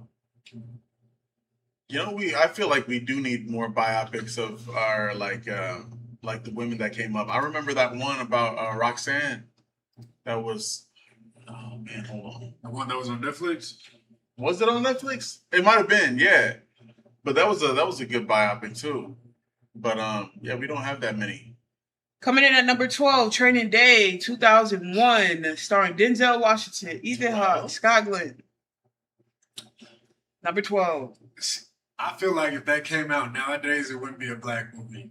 But because it came time, out back then yep. and it was passed around on the VHS and the bootleg, man, and all that, that's what like made it so pivotal for black culture. Right. I think Training Day needed to be in top 10. Top 10? I thought so. I thought it was. I would say it's definitely one that comes to mind. It's one of Denzel's one of my first moments where I was like, yeah, Denzel's really that guy. Yeah. You know. But anyway, what are your thoughts, Cece? I'd have it. I think honestly, I like it where it is. Yeah. Just in my opinion, and I'll have to see what's in the top 10 because I usually reserve the top 10 for the best of the best. Yeah. So if the best of the best is right here, then I think right from in the list of 25, I'm gonna put Training Day right here. Okay. I think so. We'll have to see the top 10. Right? I am interested. I'm very interested. All right, I'm gonna go main look because I don't want to review yet or reveal. Let's see where we at. Okay. Also, a little bit of lore for myself. Ethan Hawke from Training Day. Mm-hmm. He went to the same high school as my uncle. My uncle Jerome. Really? Yeah. And he and they had a talent show at the school. Uh-huh. And Ethan Hawke had went up there and did a monologue. Ooh. But my uncle went and he danced, right? Uh-huh. And he ended up winning the talent show. Shout out Unc. Damn. Shout out Unc. Shout out Unc. So a little bit of Clap lore. it up for Unc. You know. Hell yeah. I think Ethan Hawke's bag is bigger, but right. You gotta hold on to that. So you know what, Square Mo, I want to see you every time we live because I'm liking what you bringing, right? So Square Mo said hot take John Q over Training Day. You know what? Oh. Me personally, yo, I'm gonna agree with you. Yeah. I'm gonna agree with you because John Q made me feel a type of way as a child. I'll put Glory over Training Day as a Denzel performance. Like he's got so many better. It's almost like Tupac. You know what, man? He's got so many up. better performances. Clap it up for Square Mo because you know what? You two. You 2 and 2 right now. I don't know if I tuned in with that one. You definitely had it with the who was that, the Skrilla? You was on point with that one and you was on point with this one. I'm gonna give it to you. Okay, number 11. We're gonna get into it. I want to get through this list. So number 11, we got Black Panther. 2018. Chadwick Boseman, Michael B. Jordan. I think it should have been top 10. Top 10? Just because, yeah. I mean, aside from goofy superhero movies, we never really got a real black superhero movie. I'm going main look because I feel like you finna. Yeah, we never really got a real we had Pootie Tang, Black Man. Pootie Tang's crazy. Pootie Tang's crazy, bro. Oh my god! I'm just saying we had Pootie Tang, Black Man, Black Dynamite. And then we got the serious shit with Black Panther, well after we probably should have. You know what I'm saying? So I think it's definitely top 10 because it's like our Superman movie for the black culture. You know? Yeah. Okay. Square Mo said it's all right. I hardly remember it. What about Black Panther? Yeah. Here's what I would never forget is the impact that it had in the streets. Yeah. Because the amount of black folks hitting that Wakanda Forever was insane. And so I do think, I hear what you mean about it being top 10. I do want to ask that question. Just on the cultural impact. But if we're talking about, you know how we've been saying, that's not Denzel's best performance. This is not Chadwick Boseman's best performance. This man could act his ass off. And he has some fantastic movies under his belt. And, if you're not going and watching his movies, you need to. But, but honestly, though, I will say this was one of the most iconic Michael B. Jordan movies. Yeah. But I will say it's only iconic because him and Ryan Coogler came up and got to this. You know what I mean? And they bodied everything. That's one thing too. Yep. I mean, both of them. It's another example of that hard work paying off. That staying down with the people who was there for you and believing in yourself. And that's why another reason I would say Black Panther belongs on here because, like you said, I enjoyed this movie, but just I remember the press around it at that time. I remember, you know, the toy. You going in Walmart? Like when have we ever felt that way? Like we seeing something for us everywhere, plaster everywhere. Happy Meals had Black Panther toys. You know, I did want to ask Ty, like, can we not include Blade in that though? Well, I think, and that's kind of what I was saying about Training Day, is I think those are more pop culture movies. I don't think they necessarily represented Black culture from our eyesight. They were a representation of Black culture from how white people in the mass Blade, saw Wesley Snipes? Black culture, you know? And also, you got to remember, Blade, when it came out, was not that big of a, that's a cult classic. Like, we ended up boosting up Blade as the guy running on the train with the trench coat. And then also, I feel like Shaft was was like more of the Black version of Blade. You too young for Blade?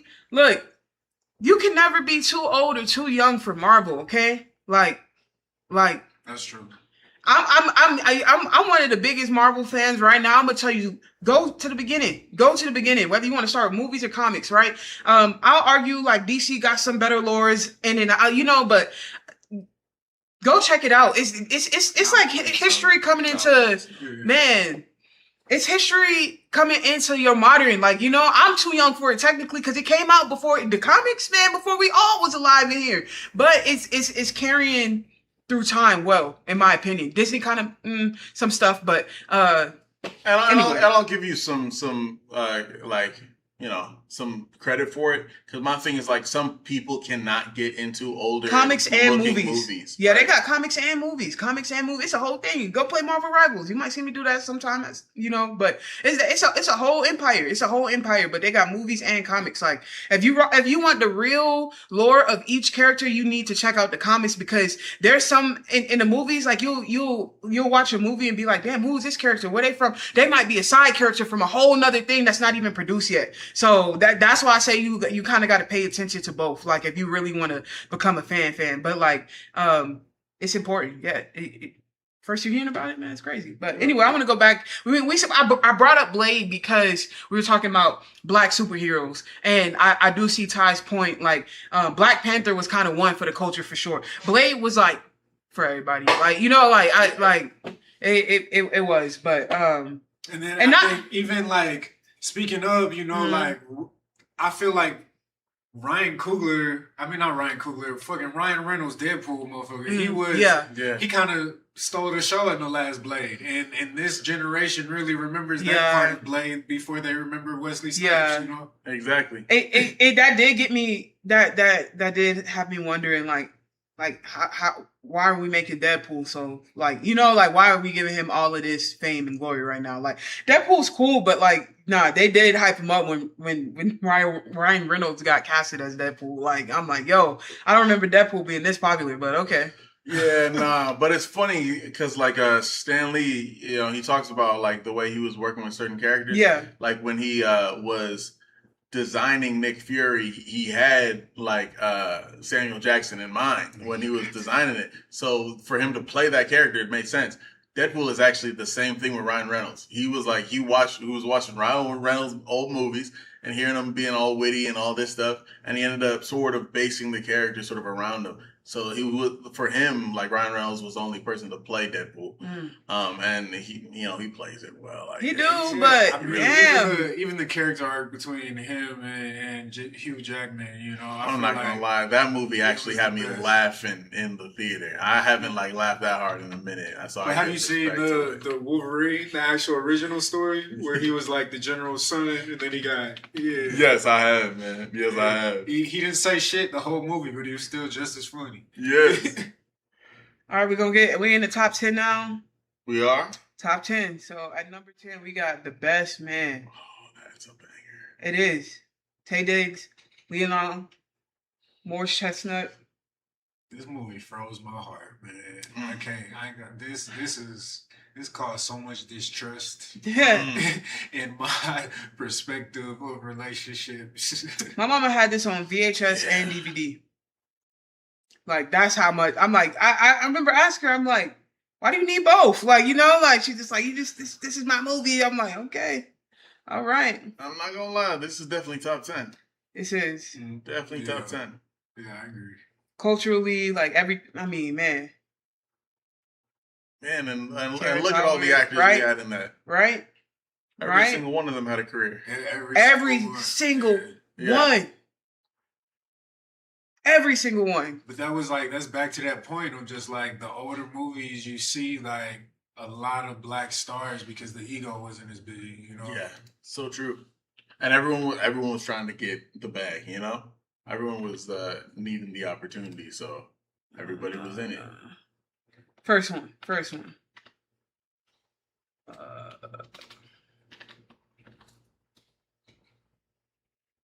Okay, yeah, this is the first one. I thought it came up.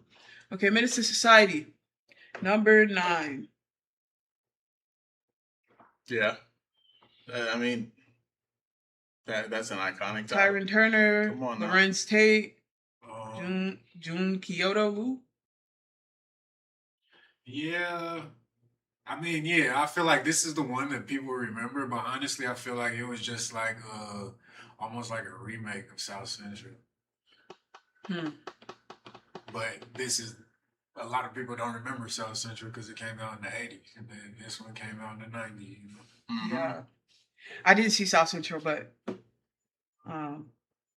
this is a movie I've seen a lot of times. Like, I mean, like, it's just, I mean, I would be surprised, like, if Baby Boy isn't on this list. Like, like the cultural relevance, like, you know what I mean? Like, I've seen Menace to Society probably like over 20 times. Like, it's ran out at this point, you know. But I love movies from the 90s, especially black films. Like, I mean, look how many times we've seen Jada. Like, you know what I mean? Like, this shit is just like,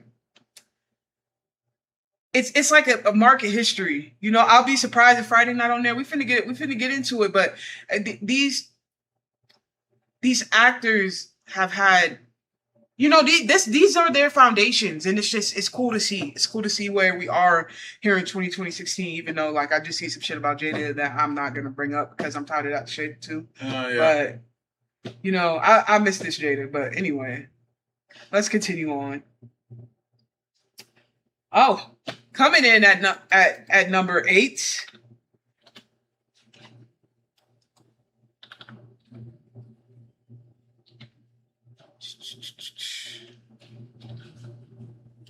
Had it. Number 8. Friday. Number 8. Friday, the first one specifically. The first one. That gives me high hopes for the rest of this list because I think Friday belongs in the top 10. Definitely. It's surpassed the black community at this point now. I love that Ice Cube, Mike Epps, all of them on Halloween, their whole feed and stories are just people dressing up as their characters. And I think once you get to a point like that, you know what I mean? Like, I mean, I've seen people, even kids of all races, dress up as Craig and Day, as even, you know, this is past. I think we can talk about the franchise, but this, you know, the first one is what set the tone. But we could talk, you know, people dressing up as Money Mike, you know, like, you know, even I've seen some Damien characters roll around every now and then. So it belongs here. I think Cube changed the game for filmmaking in general. Like, he was he was somebody I was inspired by before I even knew. Mind you, this stuff was already out before I was born. When I became hip to Ice Cube, it was because of movies. Like, I wasn't old enough to listen to his music. Like, there's no way in hell I was gonna be able to listen to his music. But once I found out he did music, he inspired me all the way around. They also, it said movie so old, $200 seem like they gotta come up with $10K. 200. Oh, I see. Yep. No, though. You ever been 17 trying to come up with $200? Go on, exactly. I forgot that's how much they had to come up with, because they did make it seem like, no, they made that $200 seem like they needed fucking bands. You're right. Oh my God. Whole day trying to get 200. I would have stolen it from my grandma. Yeah. I would have stolen it. You know your grandma got money. If nobody else do, like, you know, Lord forgive me, grandma, I'll give it back, but please, I don't want to die. They spent a whole day coming up with 200. Oh man! And his sister had what, 50? Bro, his sister was fucked up. You had $50. You couldn't even give us 50. Like, damn. Like, I really, they done pissed me off with that one. I ain't giving it to you. Crazy. Like, yo, bro. And then she gonna when they heard the shots and shit, she coming out with her hair half done. Like, oh my God, crap! Your brother got shot because you was stingy. Exactly. Like, you know what's funny about that? I think that keeps that movie so relevant. Is how often their quotables come back around. Yes. Like when like the Bye Felicia quotable came back. I can't hear the name Felicia and not say Bye Felicia. Right. Exactly. You know, and I'm like, I think people stop naming their kids Felicia. Fuck out, man. Like all those moments, man. Like Ezel, motherfuckers used to call me Ezel in high school. I used to get so mad at that. Man.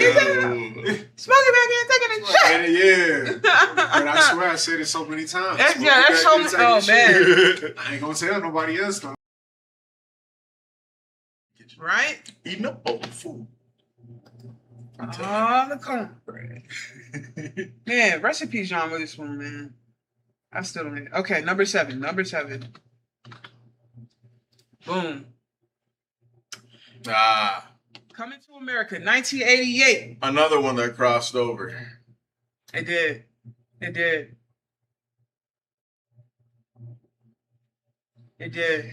How we feel about it being that number? It's at number 7. It's at number 7. That's pretty how you high. feel?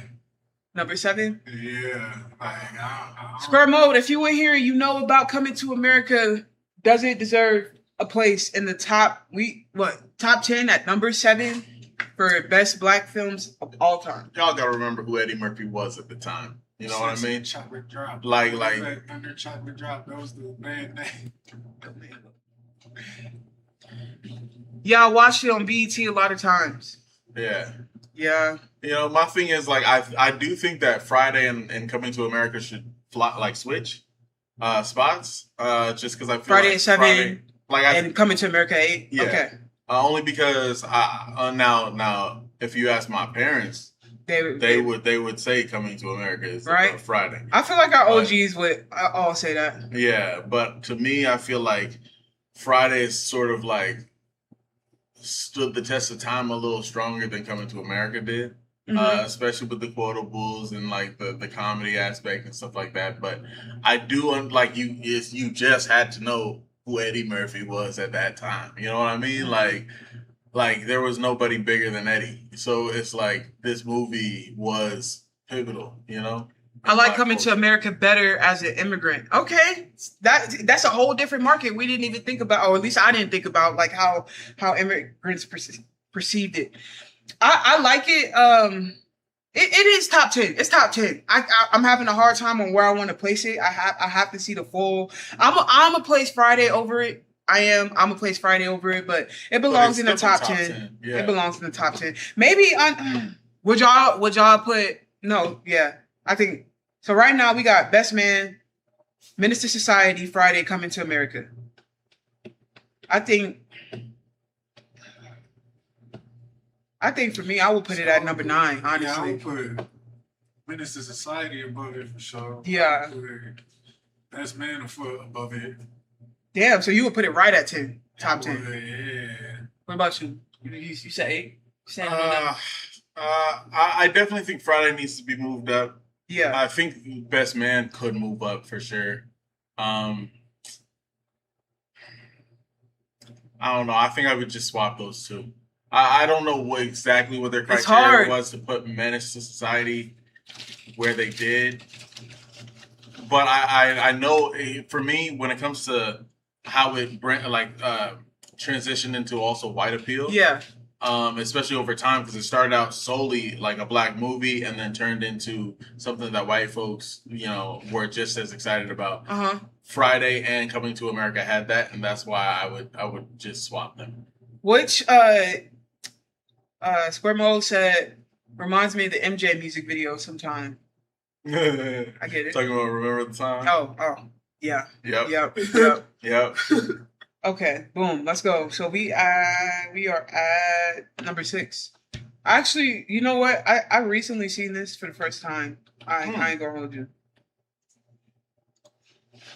Coming in at number 7, Love Jones. Yeah. Love Jones. That was one of my top for sure. Yeah. I feel like the like neo soul culture like really was got built Nia on Long the again. foundation of this movie. Lawrence Tate again. Oh, that's so funny. I was about the to 90s say, was on fire. Like, can we get back to this? I was Like, about you to know, say they that I were hadn't booked in seen it. Blizzy. But low key, I have. like it was one of those things where I was like, I've never seen Love Jones, but then I'm seeing this trailer. Nia Long, ain't it? Yeah, that's what I'm saying. Yeah. So fun. Like when people talk about 90s fun, they're literally talking about Nia Long in this movie. Yeah, for real. Right? So we feel good with it being at number 6? Oh, yeah. Okay. But I know that woman from Big Mama. Yeah. Nia Long was in Big Mama, all of them. But that Big Mama came in 2000, what, like 1, 2? Mm-hmm. So a few years later. But yeah, Nia Long, if you ain't hip to Nia Long is one of the top 5 Black actresses in my opinion. Ran the 90s, 2000s. You know, even she, because wasn't she in that wasn't she just in that movie with Eddie Murphy, Seth Rogen? Oh, yes. It wasn't that good to me, but no, but she was in it. And honestly, too, it's funny that you say like, oh, you know, Big Mama was your first to have seen Nia Long in, because like, you know, when we were coming up, she definitely was more in the kid movie game a little bit. Yeah. Like, I remember her from, wasn't she the wife across from Ice Cube and Are we there yet? Yeah, that came after though. Right? That came after. Yeah. And by the way, thank you for mentioning that. Mm-hmm. They are doing a reboot of Are We There Yet? Really? They are. They are. So I think you got to have the kids, the same kids. You know, I'm assuming they're playing grandparents now because you know it's been damn near 25 years. But I'm interested. I hope it's good. Reboots make me nervous, man. I've never. There hasn't yet to be a reboot where I'm like, I think they're gonna do it perfectly. I think they're gonna, you know. So I hope it's good. I hope it's decent. Okay, let's move into number 5. Number 5. This is a newer one, moving away from the 90s a little bit. Let me go. Okay, we still in the main. So boom.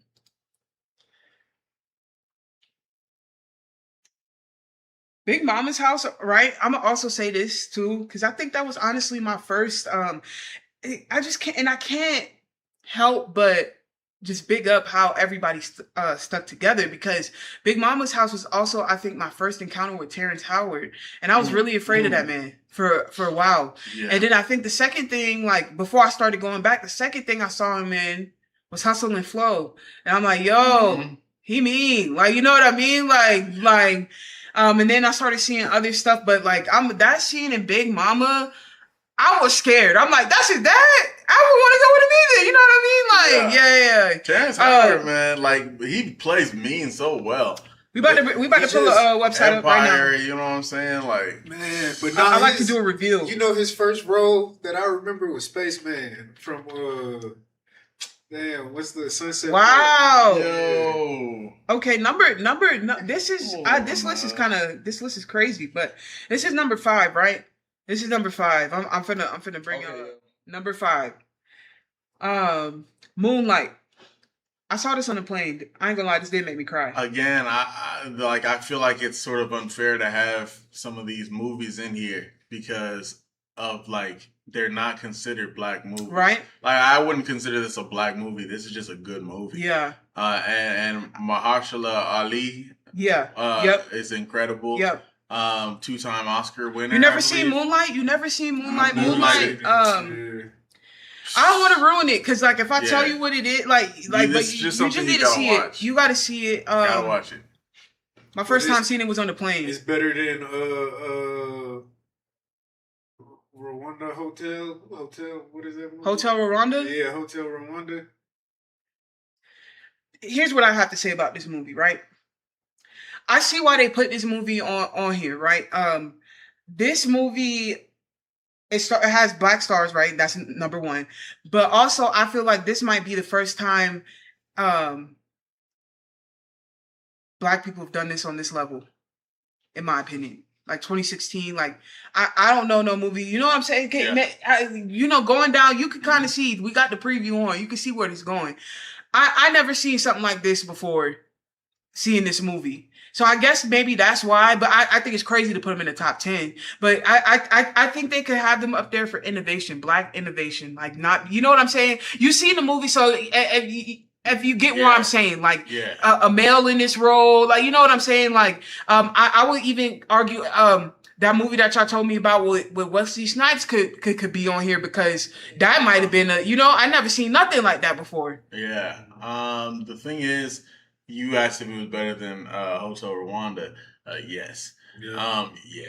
It's like a really like my thing is the reason why I didn't watch it initially. Since you'll see lyrics going off in your head. A lot of folks were just saying like, "Oh, it's just a gay movie. It's just a gay movie." I was like, "Oh, well, okay, I don't, I'm not like closed-minded to watching whatever, right?" But that was the initial like reaction when I was hearing from like just the media and all that. But then, like when it won the Emmy for Movie of the Year, I was like, well, hold on now, let me check it out. Checked it out. I was like, there's no other movie that could have won it at that time. It was honestly one of the best movies I had seen out at that time, for real. Yeah. Yeah, Moonlight's an incredible movie. And like what Cece was saying, it's very artistically done. Yeah. So, as someone who like, loves metaphor and like the way things are put together creatively, like it hit every mark for me. It definitely is a top 10 movie for sure. I think when it comes to these people compiling these lists, like there's so many, and they never do, even with the comedy list, they never put like the criteria because like when you said, like when you asked what the criteria is, my immediate thought is I'm like, we ain't really seen this like this in this scope from black people. So like that's the number one criteria, like to be innovative and like put a story like this out. Yeah. But then like I like the writing. I like the way it was shot. It's so many things, I do believe it belongs on this list. I don't know, top 10 with everything, it's so...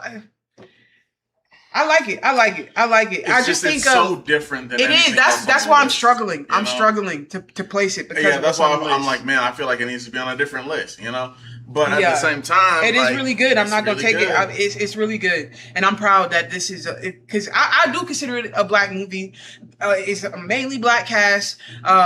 Black lead, black story. The writer's black. Yeah. He actually started out in playwriting. He had a few things on Broadway. Yeah, Terrence. And he has some iconic black plays. Like when I saw that he finally got a movie placement, I was like, yeah, it's about time. He said he would put Bad Boys instead of that movie. Instead of what movie? Or they, I don't know. Let me know who you are. I'm trying. Instead of Moonlight? Instead of Moonlight. Yeah, maybe somewhere lower on the list though. And even then, like it would have to be Bad Boys too, because I feel like that was. And then, like if we compiling the list, like I'm probably gonna put that at like 36 if I'm being real. Like, but all right, man. I ain't gonna roast you too much. I've been enjoying some of your takes. I'm not gonna lie. You give me perspective. Come back. We need you on the streams. So we're going to hit number 4. And I'm curious, Square Mo, if you know about number 4, right? Because number 4 belongs here. All right, in my opinion. All right, here we go. The Color Purple, 1985, starring Danny Glover, Whoopi Goldberg, and Oprah Winfrey. Like, I fucking hate this movie. I love it. I really do. I love it, man. It taught me wickedness. It was the first time I was scared of Danny Glover. It's a good ass movie. You know what? They remade it, which I feel like made the story like hit even harder for me. Hey, and then you gonna do this emoji square? Really square? Really square? Yo, What's your thoughts on The Color Purple, Square? Let me know. Let me know. You say you a youngin'. Let me know. What's the youngest thought on The Color Purple, right? Right? Even your mom knows this, right? It's a valid movie, right? Right? It's valid. It should be on the list. It's valid. Sure. It's and valid. Should it be top 10? Yeah. But I can't stand it. Harpo says he gonna and that's why too, bro. That's why. But you gotta understand the time. We had this conversation just about the slave movies and just everything around it. But also this movie is full of a lot of evil. It's a lot of evil, and I think that's why it's so iconic. Like, how can we already came up off of slavery. We live in segregation. Your dad selling you off. People touching on this movie is crazy, yo. This movie is crazy, but it gave me all of these actors are phenomenal. Sometimes I feel like it hit the mainstream so hard because it was showing black folks in an evil light. I mean, very. So that's why another reason why I really don't like this movie. Mm-hmm. But at the same time, like, the cultural impact, and also too, like, it's tough for me because I'm like, man, you had some of the biggest like names in like you got Whoopi and you got Oprah, right? Yeah. In terms of like the voices of black people, and like how much influence they have on the culture, I felt like, why would they be a part of this movie? You know what I mean?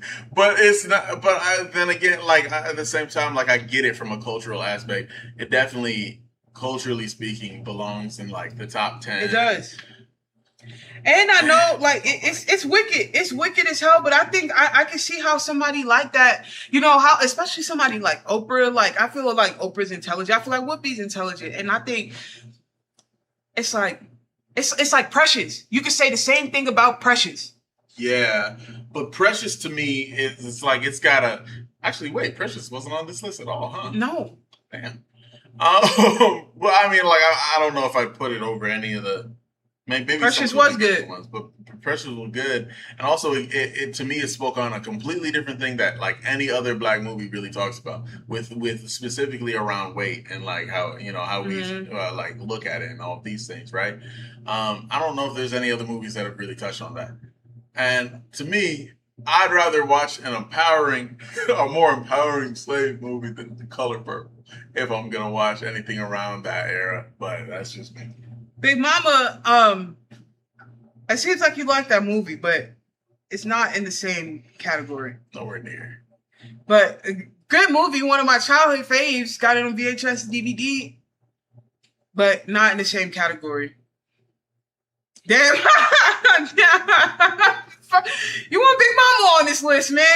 We finna get Shout out to Martin. right. And that's another we kind of, I think we talked about it. Yeah. He didn't make the list, but should have. Like, Martin is amazing. Oh, Martin, yeah. And comedic genius in his prime. But I agree. But the Big Mama franchise wasn't adding anything new to the culture at all. Didn't we already have Medea out at that time? I think so. No, I don't think so. Like, just getting started. Like, I don't think I saw a Medea DVD maybe until like 2004, 2005. So right around, but like I'm not gonna lie, for men dressing up, the first people I seen do that was we did have Joanna Man. Yeah, Joanna Man. I love that movie, but I'm a big basketball. He said Big Mama top 30 at least. Big Mama's House top 30? Yeah, maybe it comes to impact. Yeah, I could see that. But I would put Joanna Man above it. Oh yeah. I thought Joanna Man, they were on to something with that movie. That was a special movie. Yeah. Okay, man, we getting into the top 3. Top 3. All right. This was brought up earlier. I was expecting it. Made it. Let me get the screen before Square Mo gets on me. We got Malcolm X 1992, starring Denzel Washington, Angela Bassett, Delroy Lindo. Directed by Spike Lee. Yeah. This movie. ... What you mean, ... Square Mo? Oh, man. This movie taught me how to not give in to fuck niggas. Come on. Main look for that. We gotta go main look. Say it again. Malcolm X taught you what? This movie taught me how to not give in to the fuck niggas. For real. Like, you saw him go through so many trials and tribulations. And, like, still come out as somebody who could be a leader in his community and guide his people. But then you also saw that like even the leaders ain't perfect. You know what I'm saying? But I feel like to be able to see what Malcolm X went through in that time and have it replayed so vividly, right? To where like Square Mo, you gotta watch it. I think you gotta watch it. I thought Malcolm X and Denzel were the same person. I know, was right? Probably like in middle school, right? You know? For real, right?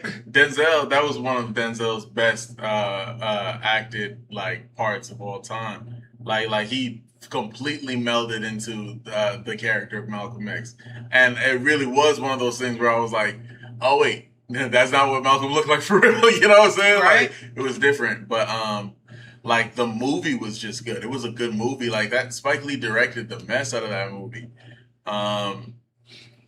He did. Yeah, it's fire. I honestly put this movie and Ray, and I don't know, we still got 3 to go, but Ali, those 3 movies I put all on the same level. Yeah, when it comes to like Performances. biopics, Yeah, definitely. Those are the best we 3 spoke biopics. with Chadwick Boseman, but I don't know if y'all seen the James Brown story or the Jackie Robinson story, but I feel like he Both embodied of those. both. Yeah. Yeah. Yeah. Yeah, that's up there with those. Man, that's a good Coming in one. at number 2. That's crazy. Boys in the Hood, 1991. Cuba Gooding Jr., Lawrence Fishburne. I do not know how to say his name. If anybody wants to try, Hood How Al Amir. Hood How Al Amir. Hood all? Hood How? Hood Hail. Hood Hail. Golly. I don't know. Look at Lawrence Fishburne. Man, solid career. I mean, amazing career. I was just watching him in Blackish not too long ago. Yeah, killing it. Cuba Gooding Jr. Number had 2? that moment in the club. We feel good about it being number 2?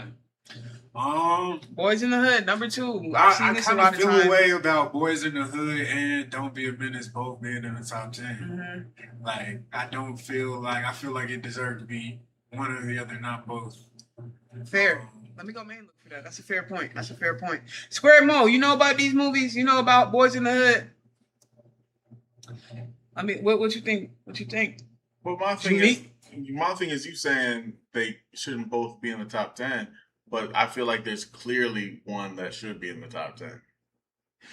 Yeah, I feel like Boys in the Hood deserves to be in the right? top 10. Yeah. I don't feel like... Okay. Yeah. I was nervous, but yeah. I was like, it's clear that Boys in the Hood needs to be in the top 10. You were still learning English? Where you from, Square Mo?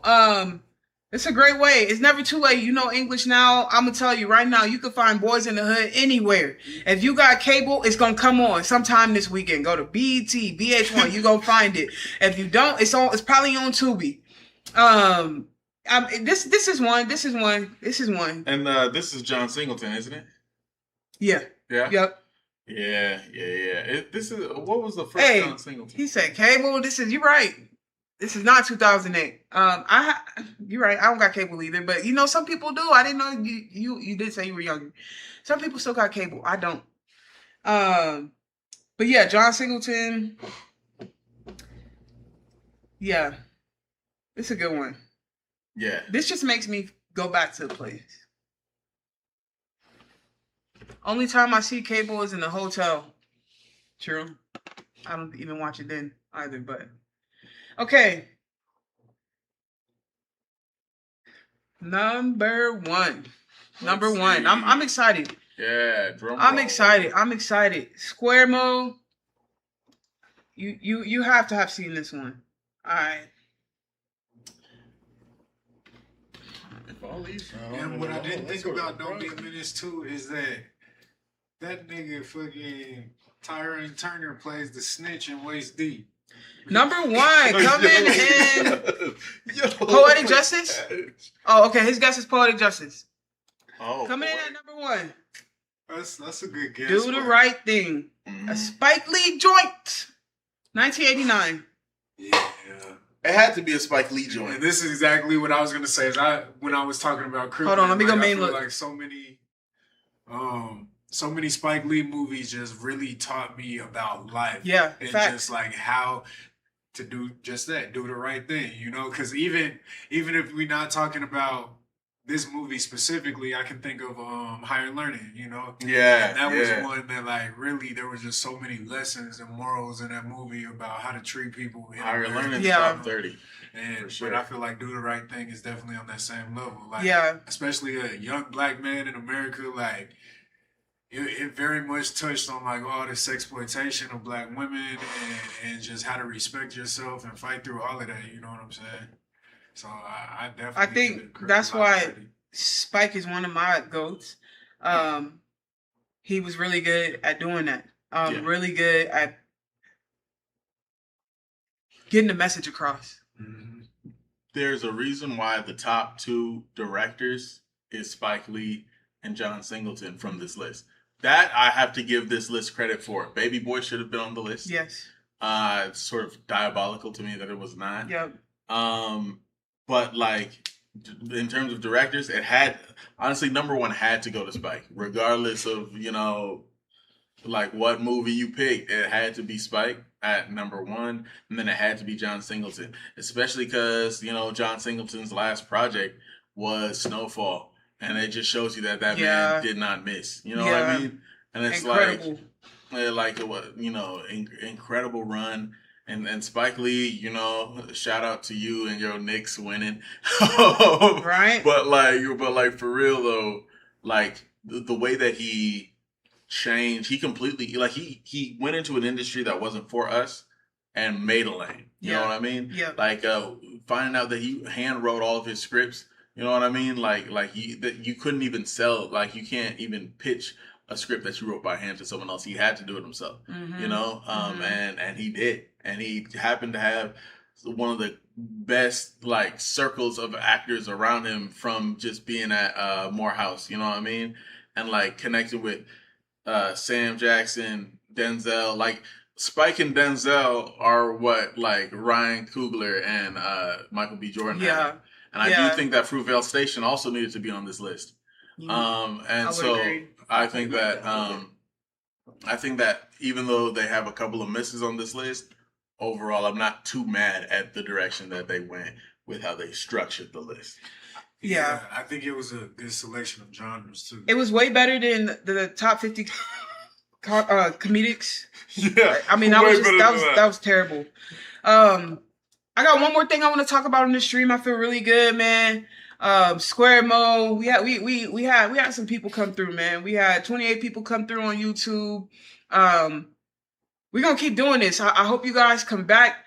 But what I wanted to talk about was, right, we all seen Obsession, so I wanted to get everybody's opinion on that movie. But I wanted to talk about what's the highest selling right now in the US, because I was surprised, and maybe because we don't have all the numbers yet. But so right now, this is from this year. So right now, the Mario movie is number 1 at like 1.7 billion. Michael's number 2.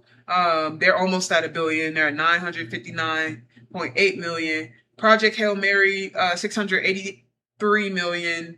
Devil Wears Prada 2, 677 million, and then Pegasus 3 at 656 million. Like, right? Like, I was very shocked not to see. Okay, Obsession's at number 8. So here, let me bring this up, because I just want to get y'all state, like, Ty, I don't know how much film you consume. I know me and Jalen chatted about it a little bit, but Obsession was a really good movie for me. So far this year, it's like number 1 for me. So here's a list of the top grossing movies this far in 2026. So Obsession's at number 8. Toy Story 5, which is crazy. I had to see that because there's no way Toy Story 5 is over Obsession. I know it's a kid's movie, but still, like.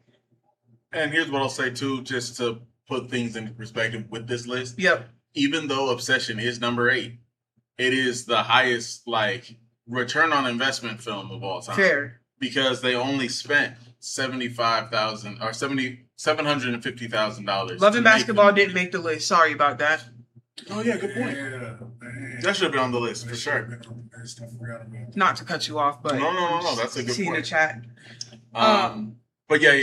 So they had the most ROI. Obsession. Mm-hmm. Okay.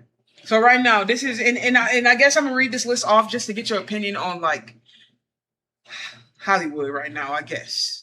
So where would I stop? So Pegasus. So Hopper is number 6. Toy Story. Number 7. Obsession. 8. Star Wars. 9. Backrooms. 10. Wait, hold on. Star Wars 9? Like, is this an all-time list? Or This is just of for box office 2026. What Star Wars movie is in theaters Star right now? Wars, The Mandalorian, and I forgot. Bro. Yeah. Dear You, Wuthering Heights. I saw that. It's good. Blades of the Guardians, Scream 7, Scary Movie number 15, Scare Out 16, Goat 17, Disclosure Day. I don't know how to say that just word. came How you out. say this? Durandar? I don't know. That's 19. Boonie Bears, the drama, Mortal Kombat 22. I'm just gonna go to 25. The Sheep Detectives, the King's Warden, and then number 20. Oh, no, I gotta do Sin Help. Sin Help, it came in at 26. Master of the Universe, and then Sin Help. Sin Help was my second favorite, I think, that this year. Man, so how you feel, man? How y'all feeling about these movies? Like, Obsession's number 1 for me. Sin Help is number 2. Out of everything I saw, Wuthering Heights would be number 3 for me. Michael number 4. I don't know. I ain't really seen all of them, but Obsession was a good movie. I don't like horror movies, but it was a really good movie, really good storyline. I feel like the details that, you know, even just like the Easter eggs and connecting the dots and like all the things that were like in the film to make you want to rewatch it, you know, that's what makes me feel like it was just a great movie. Right. Yeah. We talked about it, but I just really love, like, I felt like the dialogue, the writing itself, added a lot of like the spooky, like thriller element for me. I really liked how, like, I was creeped out by old girl. Like, I was really creeped out. Like, and it just started making me think more internally. Like, man, I know people in situations like this. I felt like it had just enough gore because they weren't advertising. Like, my homegirl was like, it wasn't scary enough. I'm like, well, they weren't really advertising as a horror film. Like, you know what I mean? I think it had, I think it was advertised as thriller, and I felt like it had just enough to give you like, yo, this is a really good thriller. Like, and I felt like the thriller part of it was just like the mind. Like, you know, like there's some, like, even like the main guy character, I'm like, yo, like, dude's really selfish. Like, you kind of, you were the domino effect in this, and you really fucked it up. But yeah, if you haven't seen that one, go see it. I want your opinion on the box office. If you think, you know, since the pandemic, it's been, Hollywood's dying. Like, you know, give me your opinion. Where we at right now? I'll say this. I feel like it's interesting. We definitely heard a lot more about Hollywood dying while they were dropping prequel this, sequel that. You know what I'm saying? But as soon as we ended up with probably one of the most original lineups of like movies in the box office, we're hitting billions again, you know, because we hadn't hit $1 billion in the US box office since like probably one of the Marvel movie runs, you know what I mean? And so for this to happen with not a single Marvel movie, and at the time not even a Disney movie in theater, you know, because like at the time when Obsession dropped, it was Obsession, it was Backrooms, it was Michael, which Michael ended up getting a really cool thing happen in China. They're playing the movie in theaters all year. Oh wow, yeah, that's really cool. It's really cool, but like, you know, they really were showing love to Michael. Oh yeah, so it's like that was a really important thing for them, and people are still going, you know. So yeah, you had that. You had like He-Man was coming in, maybe one other, but like pretty much all original stuff happening, right? Shout out A24. They've been on a crazy run since they've started. It's like one of the companies that everybody wants to be a part of now if they're in film, just because they actually give like room for creative ideas. I'm excited for this Chris Hansen movie that's about to come out, you know, because they're like, you know, they're dramatizing him. And but yeah, Obsession, Go see Obsession Square Mode. He's saying see no movies in 26. Oh yeah, that's one to go see. see. That's one to go see if you can. If you can see it, if you can't, and to you give can it find some extra credit, every like those first 3 weeks, right? It went up 10% in sales every week. And most of the time you have your opening night and then after that it starts tapering down, right? The reason why I feel like it kept going up is because of the word of mouth talk about this movie. But people were talking about it so much that you couldn't help but go and see it. Yeah. And then when you saw it, you wanted to talk about it. I think that there was a small discord. The only negative that I heard about it was actually when it was compared to Get Out. Some folks felt like it bit the style of Get Out, and it didn't have the same like political relevance because Get Out spoke on like the black experience of dealing with white people, especially in a dating space. Yeah. Some people felt like Obsession didn't talk enough about the patriarchy and how like men and women, are, people demonize these women, right, for being obsessed and all these things, and excuse the man for his involvement in it. But I think it's really interesting because, and not to give away the movie or nothing like that, this dude's a villain. You know what I'm saying? And it's definitely one where I feel like you can't leave the theater without thinking that. And also, regardless of how you feel about whether or not they really made a stance on politics, it gets people talking. That's the whole reason why I feel like they succeeded in what they did, is because everyone's talking about it. And the conversations can range from so many different things depending on where you're really focusing in on the movie. Yeah. Well, that's my piece. We made it, man. We did almost 3 hours. I'm thankful for these guys. I'm thankful for everybody tuning in. Thank you for the follow. We're gonna be trying to do more content like this pretty often. Thanks for sharing your music pieces, your film think pieces with us. Come back. I don't know when we're going to do it again, but it's going to be soon. I promise that. So if you ain't following us, make sure you follow us. It's going to be in the description. But Creative Genius Studios on Instagram. Junique, JUXNIQUE. Tie Night Slay Dragons. Follow me on YouTube, Instagram, Tie Night, wherever you listen to music. Tap in. We'll be back. We out.